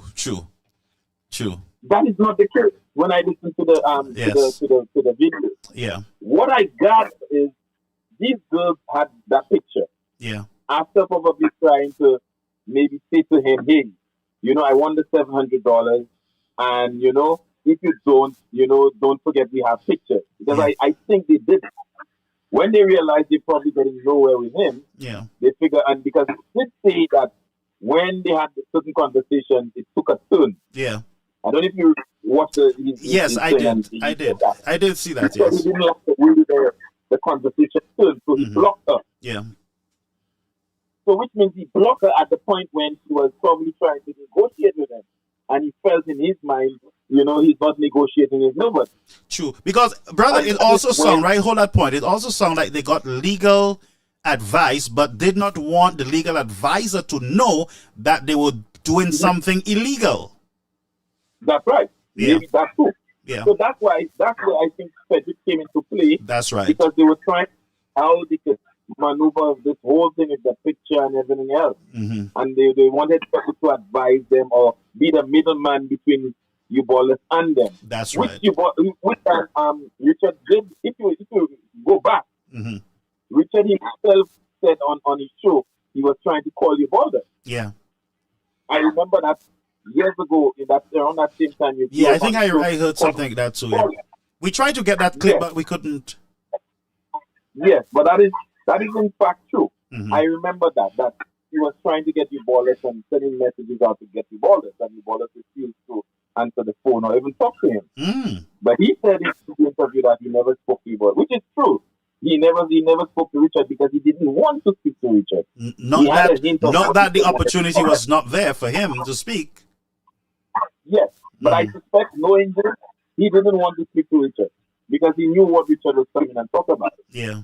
So that is, Richard got frustrated with him and basically told the girls, hey, do what you feel is the best thing to do because I'm trying to get, he's not coming on, and that's the story. Yeah. Now, while on the other hand, he's a potential candidate for SLP, and anything he would get to bring down the then government, he would have done it. I'm not saying he's in right to do that. Yeah. But he gets pictures. This is his opponent against the guys in government, making the government look good. He wants to bring down that government. He gets pictures. He wants to buy. Yep, of course. Is that a crime? I don't know. Now, that's the question. Is that a crime? And what was the intention? I don't know. Yeah. Yes. I don't know if that's a crime. Now, if you look at charges were brought against the two individuals, the two girls who were involved in this crime. Yeah. Charges were not laid, as far as I'm concerned, on this matter with Richard and Joachim. I never know of any charges being laid on them. Now, if there was charges to be laid, given the evidence that you played, don't you think that they would have gone after them? Yep, that's right. That's right. So that's what I'm saying. The evidence, the preponderance of the evidence. Your friend. Doesn't point to these guys at that time being any kind of person who sent these girls to do him that. And let us say the girl in her other messages she has released have said that she has known this guy since she was 16. Wow, from 16. Yes. She has got a message saying she has known this individual since she was 16 and they were having petoism. You in that petoism thing too? Go ahead with your petoism. I don't want to use your too. I'm comfortable with your friends too. The man would charge our network, you know, for copyright. Yeah. Yes, so this is the situation. So I have a lot. As somebody who knows the individual, I contacted him when this came out, and I was not happy with his answers on the matter. Yeah, because I didn't see the reason for the interview because he already said he's restricted by the courts. There's nothing he can say. But that's not sense. But we're still talking about the whole thing. But you restricted one way, but you're on the thing talking about it. Even referring to the girl and the whole thing. But that's why I can't understand. I can't understand that. Why would you go through the interview? It's a load of BS, and he knows he's not forthcoming with the information. That's why I'm pissed off with him. Yeah, because brother, I tell you, if that was me, I ain't talking to nobody. Let me tell you, I have called the individual and asked him, what are you going to get out of this thing? Yeah. Oh, he's going to be exonerated. How are you going to be exonerated? No, to be exonerated, you got to come out with everything, all evidence, both video, tapes, everything, communications. That's how you vindicate yourself. Let me tell you, if it's one thing he did, is he dug himself in a deeper hole. It's bad judgment. More questions than answers there. Yes, bad judgment. Totally bad judgment, honestly. I think, Dale got a good kick out of that. Yeah, he did. Yes. And he's getting a soap opera thing. So it will be on YouTube, and then he can get views and make some money on this thing. Yeah, but I mean, Dale is a journalist doing what he has to do. I mean, it's up to the gentleman to know the situation, because you would know the truth. You would know that you are not all clean in the matter, and that you cannot also try to put all the dirt on those young girls because they did not act on their own. That is what it is. The thing is, if you have to look at the situation from his standpoint, it looks bad. Yeah. If you look at it from the girl's standpoint, whereas the girls, take the photo and whatnot and try to make money out of it, it looks bad. That's bad. But the thing about it is, he has to justify by putting a scapegoat and say, hey, but they're players. Because that's the preamble. They're players behind the scenes. So I'm like, yeah, boy, they're players. I want to know who's these But players. who are the players? And if the players are from the SLP, then you are with the SLP, in other words. You are with the players. No, but he's saying they're players behind the scenes to look at his demise. Because he said that. He said these guys were trying to make sure that they get him. Yeah. But what I'm saying is, you put yourself in a situation where they will get you. If they were out to get you, that is. Well, now he opened himself to a get-and-got-you situation. Because I have a lot of questions. Everybody has more questions than before. That thing doesn't make any sense. As far as I look at it there, Joachim and arrest, to me, came in way after the fact. When this thing had already gotten out of hand. That's right. I don't see how they could have been players to be like this. They pay the girls to go and set him up. Because Richard was publicly saying to him, call me, get in contact with me, I'm trying to reach you.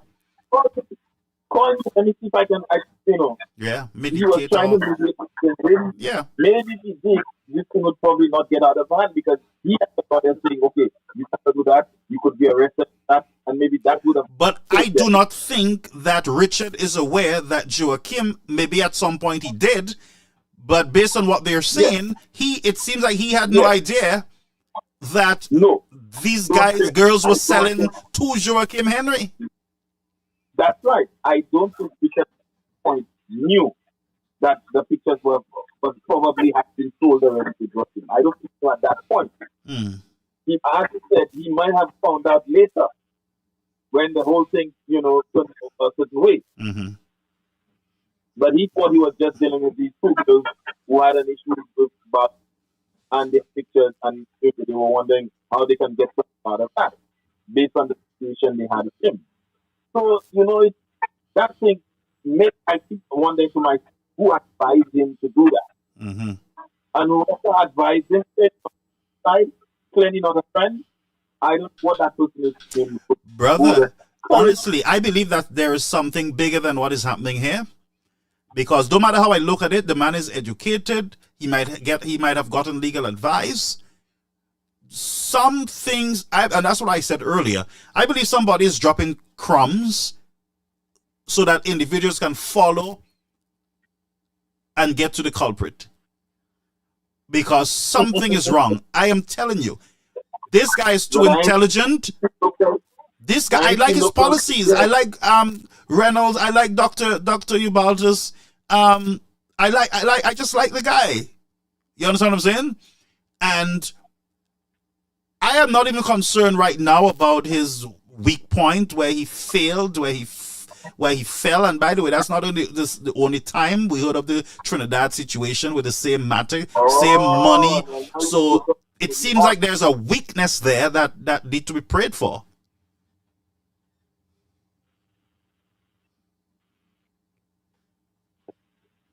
You there, caller? I'm listening to you. Well, I stopped talking for you. Yes, well, it's clear that he has an issue there, and I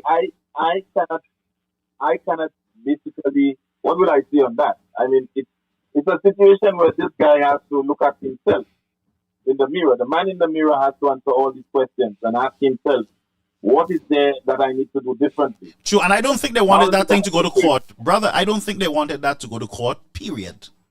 That was he didn't want it to go. That wasn't, no. They didn't, because look at what, they had to just write a letter of apology. All the girls had to do was write a letter of apology and take the fall and everything done. Yeah. And I'm sure her legal advisor would have said to her, it's better for you all to just write something in your handwriting, an apology, and put it on Facebook. He wanted it done publicly. And that will dead. It was dead right there. Yeah, dead. Yeah. He wanted to show like, he wasn't right there. He was the victim. Yeah, no. You understand? No. He wanted to be a victim in that situation by having them to publicly come out and say, hey. Yeah, don't do the young ladies that. Yeah, nah, don't do them that. Yeah. In that case, I too would have come out with a letter of apology to the nation. And even to the girls. I know, politicians. Yeah. Because to him, he has to be the one with no blame on that situation. That's how I see it. But you see the person who paid the money? Whoever paid the money for those pictures, who own the rights to those pictures now, got to have answer. Especially if they're in government now. They got to answer to the people. For me, I am not even concerned about Joachim buying the pictures, and I'm not even concerned about Richard if he may have bought it. It doesn't even matter to me, because for me, those pictures should not have been out there in the first place. No. There should have been an adult in the room from day one. From day one, he didn't show good judgment. He didn't show responsibility. He didn't show that he's on top of things. I mean, who does? Sorry. My hand touched that thing. I ain't ushering you out. My hand touched the button. Oh, he's a man of God. He's a man of faith. But it's two men of faith who were involved, basically. Honestly, here's where I believe that we need to find out whether Joachim bought those pictures. Why? You are looking at an older man, aspiring politician. One. You're looking at a Christian man. Two, you're looking at two young girls. You should have rebuked them young girls. You should have counseled them and advised them. Listen, this is nastiness. I don't want to see no man balls. Y'all get rid of it and just y'all get rid of it. Y'all go to school, go back with your parents' home and get stop that nonsense. I think if Joachim bought those pictures, it says a lot about his judgment. It says a lot about his morality. It says a lot about who he is. And those are the politicians, friends, that we elect, and we close our eyes on their lack thereof of morality. And that's why Prime Minister said to us, he's not a morality police. And that's why he embraced everybody can come to my party. All the ex-flabos and the present flabos, come over to Macedonia. But I'm just talking, Colin. You go ahead. I agree with you on that part with Joachim as far as it comes to the moral, the part where he should tell the girls, hey, this is this, this is that. But you have to also be realistic. This is a guy who's running for office, and these guys will do whatever it takes. Including going into a church. Yes. These guys will do whatever it takes to get what they want done. And you can't say in one breath, that you can't say in one breath that he can do what he needs to do. Because I am not surprised that Joachim. Well, you're not surprised? I'm surprised because I look at him as he's running opposition.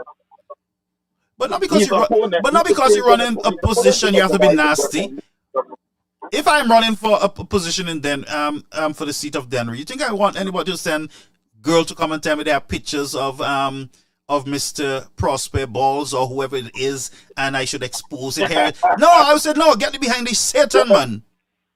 Yes, because you are ethically different, but that doesn't mean Joachim would have been ethically different. Jesus, well, that says a lot there, honestly.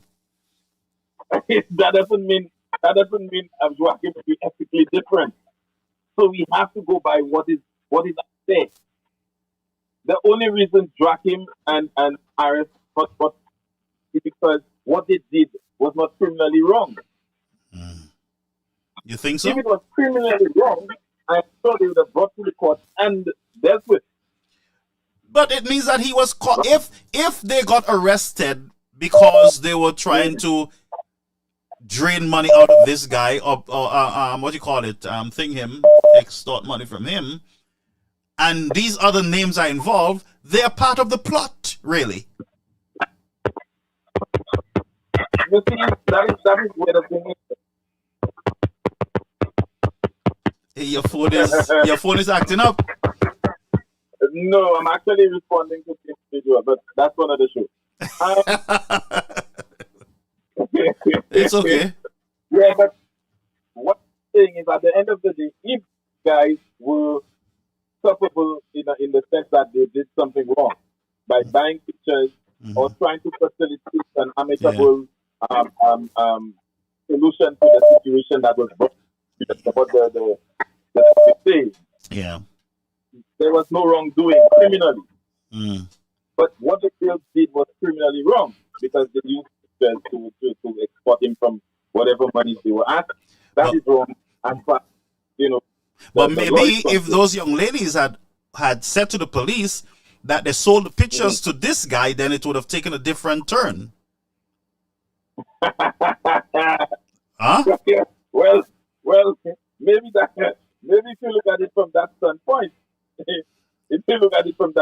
but for me, I would not crucify Joachim and Richard for that involvement as far as the conversation is going. No. Because Richard in one way was providing guidance as far as the law is concerned, trying to mediate between the two, calling you ballers and trying to say, hey, this girl say they have pictures. How can we come together and decide the way forward? Because we don't want him to ruin his reputation, ruin his career, and let us see how we can deal with that. But to come and tell people that they were players, when you got them well know that these guys were not really the ones sending the girls. These fellas were not sending the girls. The second part, where you alluded to, where he went to Trinidad, I was told that that said individual paid money to the girls to have him set up. But if that was the case, it shows again. But why is he always getting set up with photos? And then taking what he owns a Photoshop? Well, man, let me tell you, there are more questions than answers in this whole thing. Well, I'm just asking. And I am sure I have said to the individual one time that you must always, and I told him that years ago, that you must always let your conscience be your guide. True. Always. That's true. Anytime your conscience is not leading you, you find yourself in all kind of rumors, girl here. Listen, we men, I am talking for myself. Talk for me too. I am not saying you can, as a man, you can be weak. Oh, yeah. You will see somebody come, you see a gorgeous girl, you like, especially certain features you'd like. Of course, you'll be excited. But you must remember the big picture. True. Especially when you're in a position of influence. You're in a position of influence. You're in a position where you have a family, you have a lot to lose. I mean, you have to exercise some sort of responsibility. It's all about a disciplined mind, Most of our politicians, don't have discipline. They do not have a disciplined mind. You can be easily swayed like a bird. Just the wind blow you there, you blow there. It's just like when those politicians who have weakness with money. Yes. Now you see the problem I have with the guy is that it's apparently just not the first time, not the second, not the third, from what I'm hearing. So he has a weakness that he needs to pray about, yeah. Yeah. And you need to look at the man in the mirror and ask the man in the mirror, how can I change? How can I how can I do things differently? Yeah. You cannot be eating, it's like you come from one saga to another saga, and then you're always finding somebody to blame for it. True. You're always a victim. Yeah. To look at the man in the mirror and say, hey, how can I change? What can I do to and I mean to go on a interview and unearth this kind of wound again when you know that you are not anywhere close, brother, innocent in this whole thing. Poor judgment again. I mean, it's mind-boggling. That's why we have GPH taking over reports. We have a downgrade of our hospitals. We have all kind of nonsense in the land because we have a whole set of politicians who have poor judgment. Poor judgment is not even the word. And if you're a politician, you can't control your pants. You can't control your pants. You can't control the people's money. You can't control projects. You can't do nothing in government. Bunch of indisciplined men. Anyway, we have another call coming in, brother. But go ahead. Yeah, well, I will round up. I just hope that a lot of politicians don't learn from this thing and to be more mindful of what can happen to them and their whole career. Yeah. When you make these poor judgment. Poor judgment, man. Poor judgment. Man, I'm loving you. I'm loving you more and more. I am loving you more and more and more. I like you. I like your fair and balancedness. Boy, let me tell you, we will have. I want to have maybe a private 10 minutes with you on that, and I will give you a little more insight. And I want you to co-chair this program with me one of these days, both of us together. Absolutely. Yeah, I like the fair and balanced partnership there. But I appreciate you, sir. You have to be fair and balanced. All right, thank you so much. Take the other calls. I can't have the line. Okay, no problem. Thank you. Now that I like that caller though. He's fair and balanced, and he gave a lot of benefit of the doubt. And I have a call coming in. Let's take this one call and we'll go. Eric Sagafet, Eric. Let's just take this call because I really want to take it. I see the person call like seven times from all the lines in the studio. All right. Eric for Banana Leader. I like that.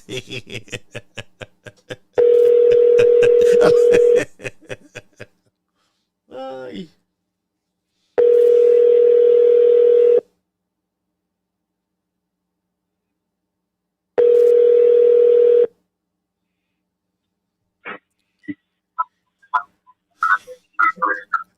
Caller, you're on the air, Carried American News Media. I do apologize. We had a very interesting caller.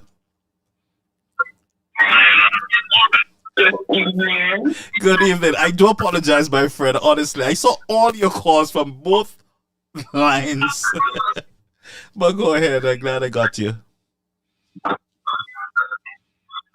Nice program. Thank you, my friend. Brother Gasso, What's on your mind? Wow. you see all what that's going on. You see all what that happened in 2017, 2021? Yeah. Mm-hmm. For the 2021 election. Yeah. If you see St. Lucian, don't put the thinking cap on. Mm-hmm. We will lose that country. Yeah. Okay? Now, from 1997, when Kenny Anthony entered the political arena, he ran this country, I think, for how many? 3 terms he did? I think it's three terms, and then he crashed the nation. Yeah, yeah. Yeah. On the Labour Party. And he never had an economist. Okay? When Stevenson King, the useless, became prime minister, nobody never voted for him when they gave it to him. Kenny Anthony and Labour went after Dovey,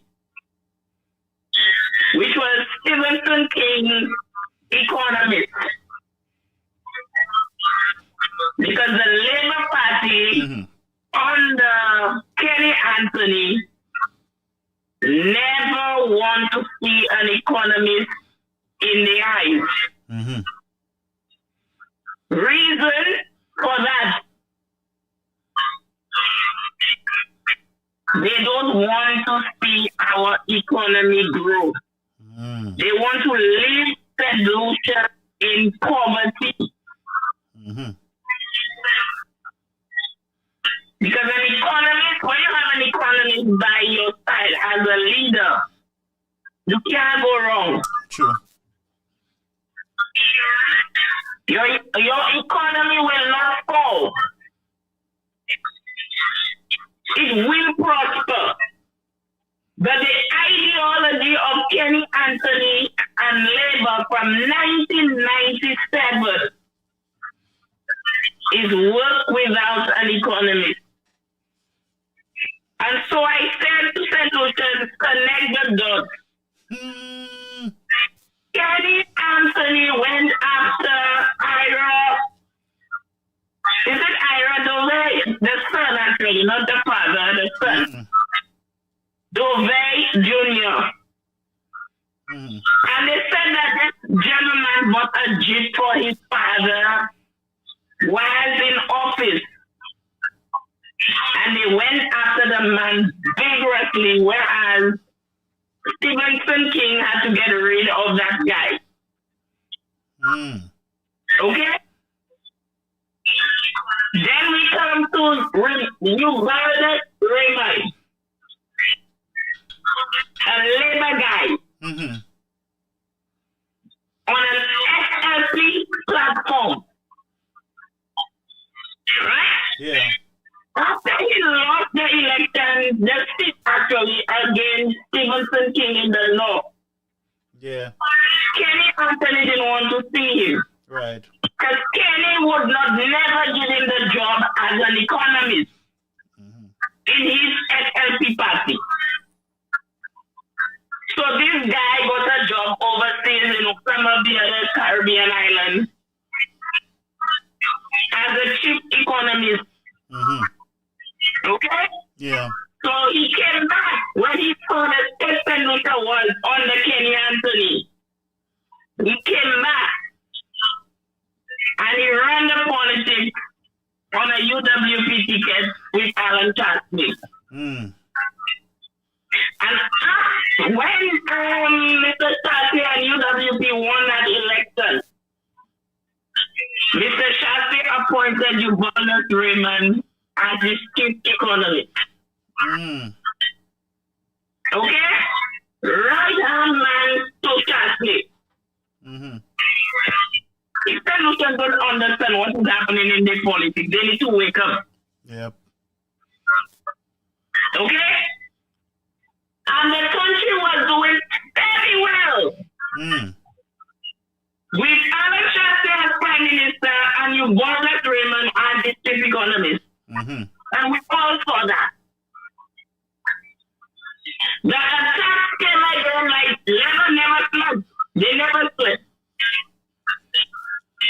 But they came after Eubulus. And I saw that, I said the same thing again. Look, they're going back there again. They went after Eubulus. I'm not telling you Eubulus is right, wrong, yellow, green. That's right, I got you. Okay? But they went after him. You know what they did? To get rid of Eubulus Raymond because he was that economist helping Senator, helping Mr. Tashley to grow our economy, which was doing very well, and we all saw it. They had to get rid of him. Yep. By any means necessary. So you see right where they went with Joachim, girls' money, nudity, bribe, just to bring down that economy because labor don't believe in them. And the guy was the guy was a very good one, huh? Economist. But I'm telling you, that man was right. That the Labour Party has an economist today after 3 years.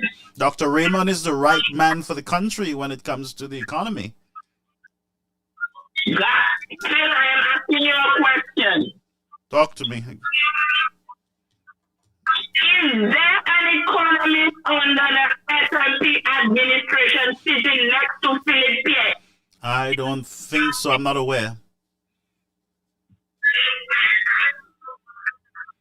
So, Senator, you see what is happening? We all over the place. But we have to see through Labour Party and what they are doing to destroy this country for power. Okay? Yep. And when you listen to Eubulus Raymond in that taxi interview, he said that at the end of it all, the free ladies or two ladies, after they released them from prison, they threw a party in their honor for bringing down Eubulus Raymond. Who said that? And I think they were paid because he said that they were paid like $10,000. Eubulus said that? Go and listen to that interview with Dale Elliott.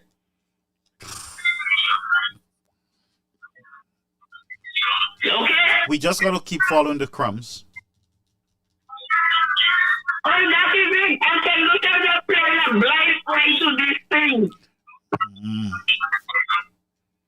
And the callers are calling and they're laughing.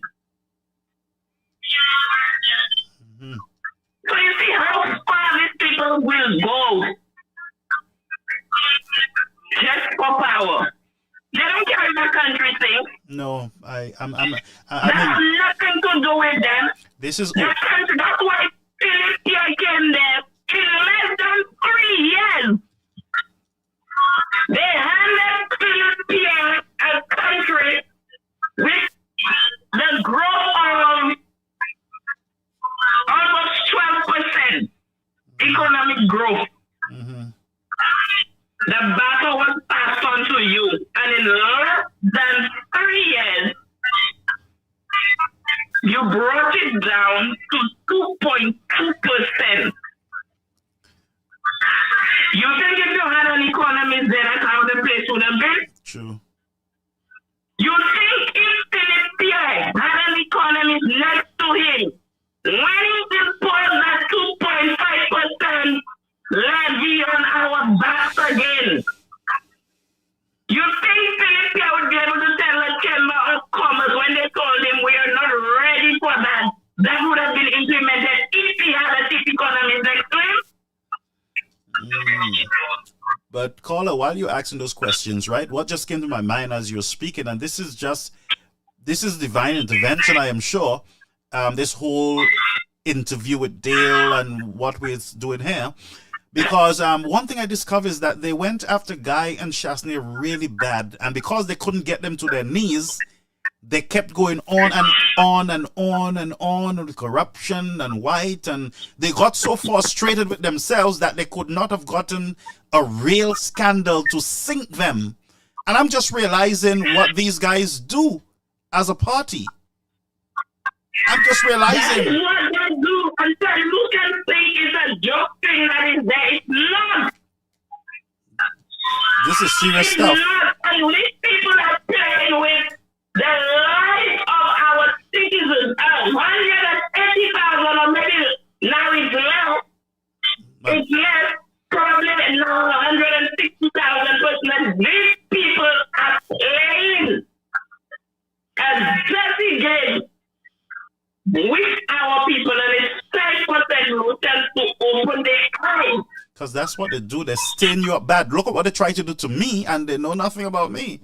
You know, wow. Exactly. But if you know who you are, you know who you are. Yeah, wow, Okay? wow. This And is especially if you're a spiritual person and you believe in God and you know you have the Holy Spirit in you, let them throw all the stones they have. You see how they wanted to get Guy Joseph? I have always been saying to St. Lucian, even the UWP that doubted Guy, I kept saying Guy is not perfect, but he has the Spirit of God dwelling in him. Yeah. To prevent him from going to the depth of the nasty politics that his fathers have been playing. Yeah, man. So sad. And now we can see it. We can see it. God has given us enough evidence. We can see it. Very sad, very sad. But Alison, we're going over our time. But sorry about that. But I'm before you leave. I know. Go ahead. If the want to sit on the royal, and they are here and they see all these little pieces of puzzles coming to them, body showing to them, and they're trying to play a black eye battle. I feel sorry for St. Lucia in the next 2 years to come. Have a good night.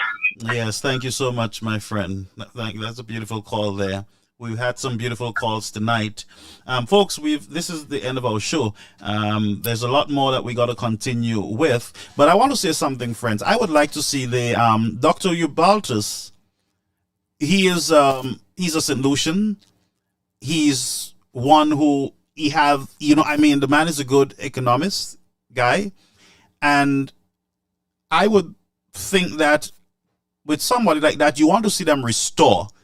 You want to see them back into, having an influence when it comes to the economy of the nation.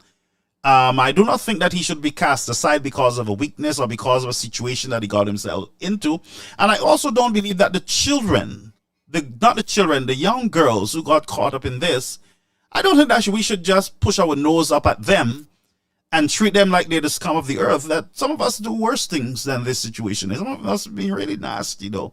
So I believe in restoration, and I pray and hope that these young girls can have a beautiful future, putting this behind them.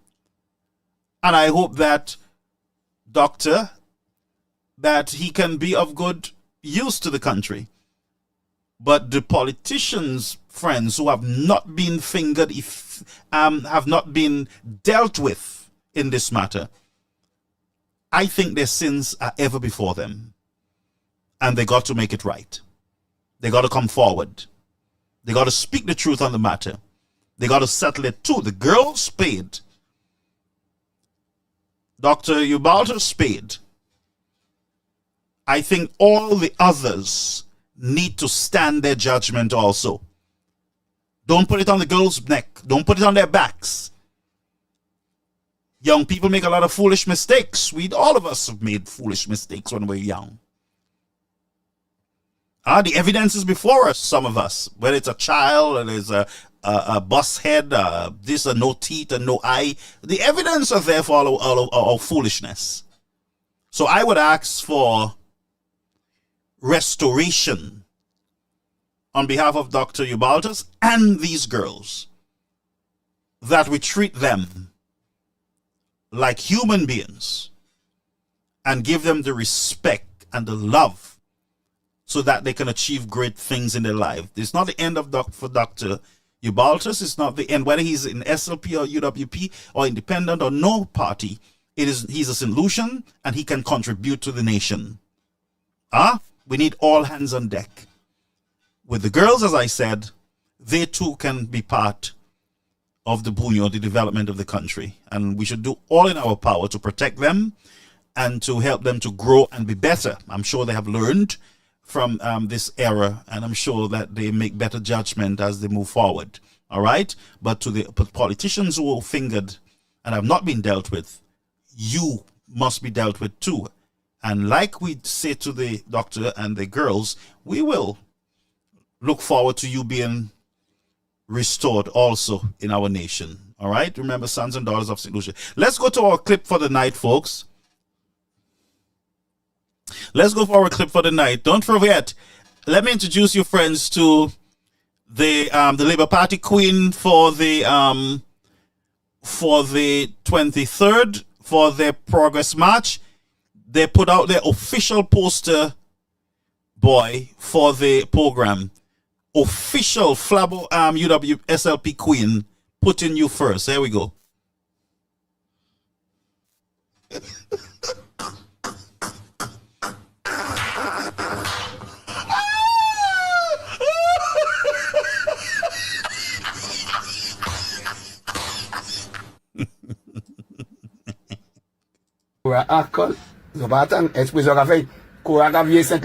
Cora is coming back to St. Lucia. A goodwill ambassador. Wait, this morning, 10:40, Anson, your humble servant. Got the chest chicken back, live. Chest more pa chicken back. Chest more pa chicken back. Chest more pa chicken back.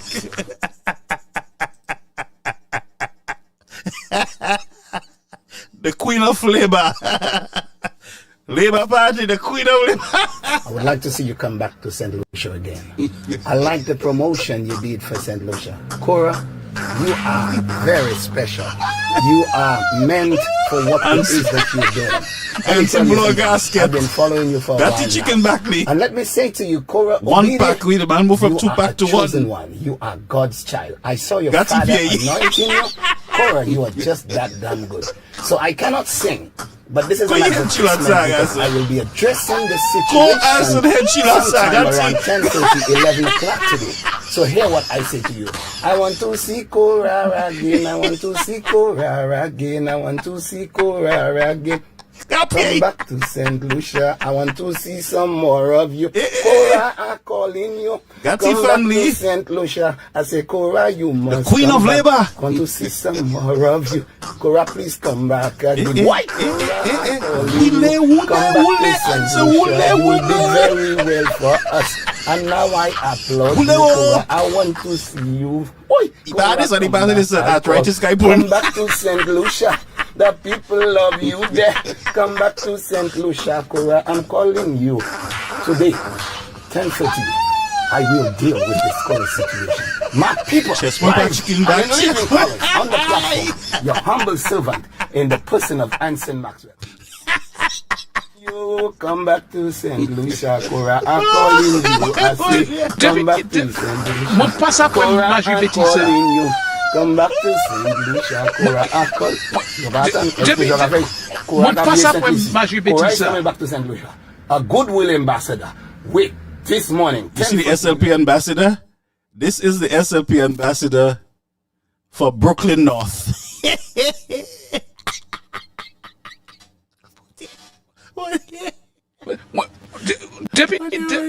Mon passe après Major Betty ça. Why is me? Why is me? You're not going to sleep. Mon passe après Major Betty ça. Yes, sir. Go and check your SLP people. Somebody call anybody. But this is the official SLP Queen of Brooklyn. Ma have ko ansen hen chilot sa mem. Ma have ko hen tifan sa.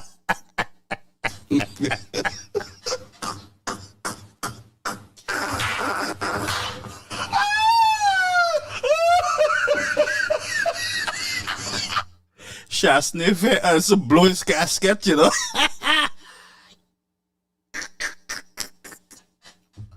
Yeah, where Shasne guys? Shasne koi. This would be I knew that this day would come when Anson would have to take off his clothes on social media. What they have predicts also where Shasne guys? What? Wule. Cora Obidi. I would like to see that's Cora Uncle. I like the promotion you did for St. Lucia. Uncle Cora, Anson. You are very special. You are meant for what it is that you're doing. Let me tell you something. I've been following somebody you for come a get while Anson. now. And let me say to you, Cora Obidi, you are God's child. I saw your father anointing you. Cora, you are just that damn good. So I cannot sing, but this is an advertisement because I will be addressing this situation sometime around 10:30, 11 o'clock today. So hear what I say to you. I want to see Cora again. I want to see Cora again. I want to see Cora again. Come back to St. Lucia. I want to see some more of you. Cora, I'm calling you. Come back to St. Lucia. I say, Cora, you must come back. Want to see some more of you. Cora, please come back again. Why, Cora, I'm calling you. Come back to St. Lucia. You did very well for us. And now I applaud you, Cora. Come back to St. Lucia. The people love you there. Come back to St. Lucia. I'm calling you today, 10:30. I will deal with this Cora situation. My people, live and in living colors on the platform. Yo. Somebody say answer the heat.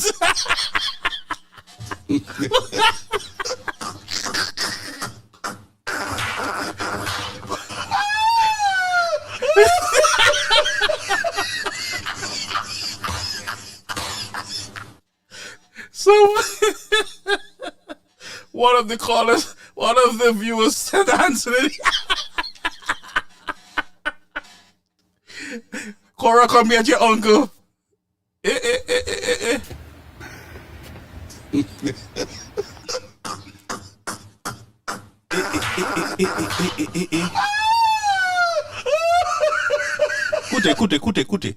Kute.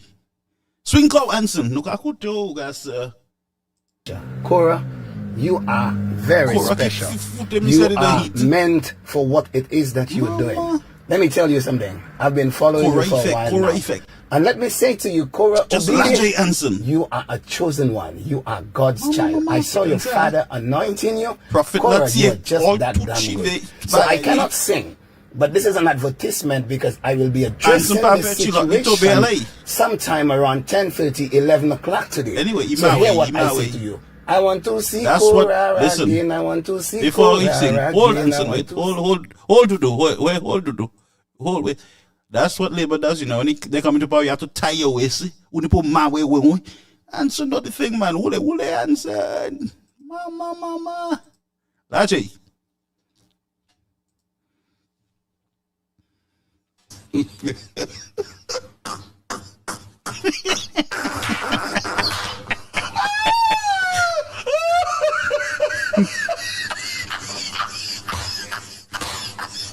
Cookie carrot, who answer,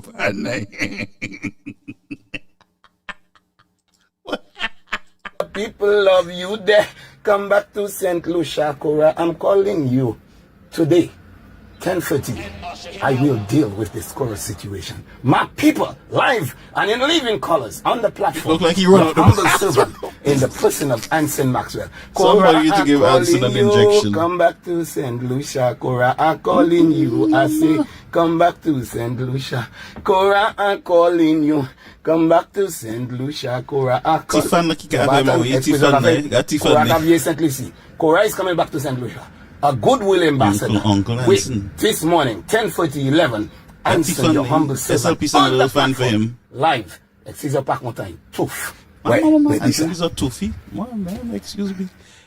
Anson, pogad mo ekse tichilo to den. She's a tobe la nuka owa. Anyway, that's the SLP representative to New York, ambassador to New York.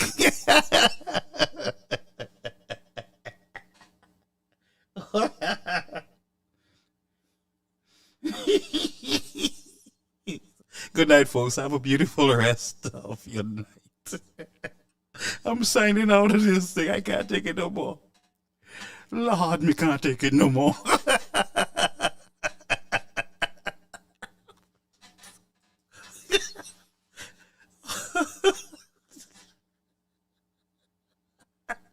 Discover the perfect platform to reach the vibrant Caribbean American community.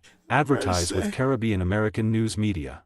Our engaging platform connects you directly with a diverse audience interested in your products and services. Whether you're looking to promote your business, event, or services, our platform offers the ideal opportunity to showcase your brand to a receptive and engaged audience. Contact us now to learn more about our advertising options and start reaching your target market today. Hashtag Caribbean American, hashtag advertising success, hashtag connect with your audience.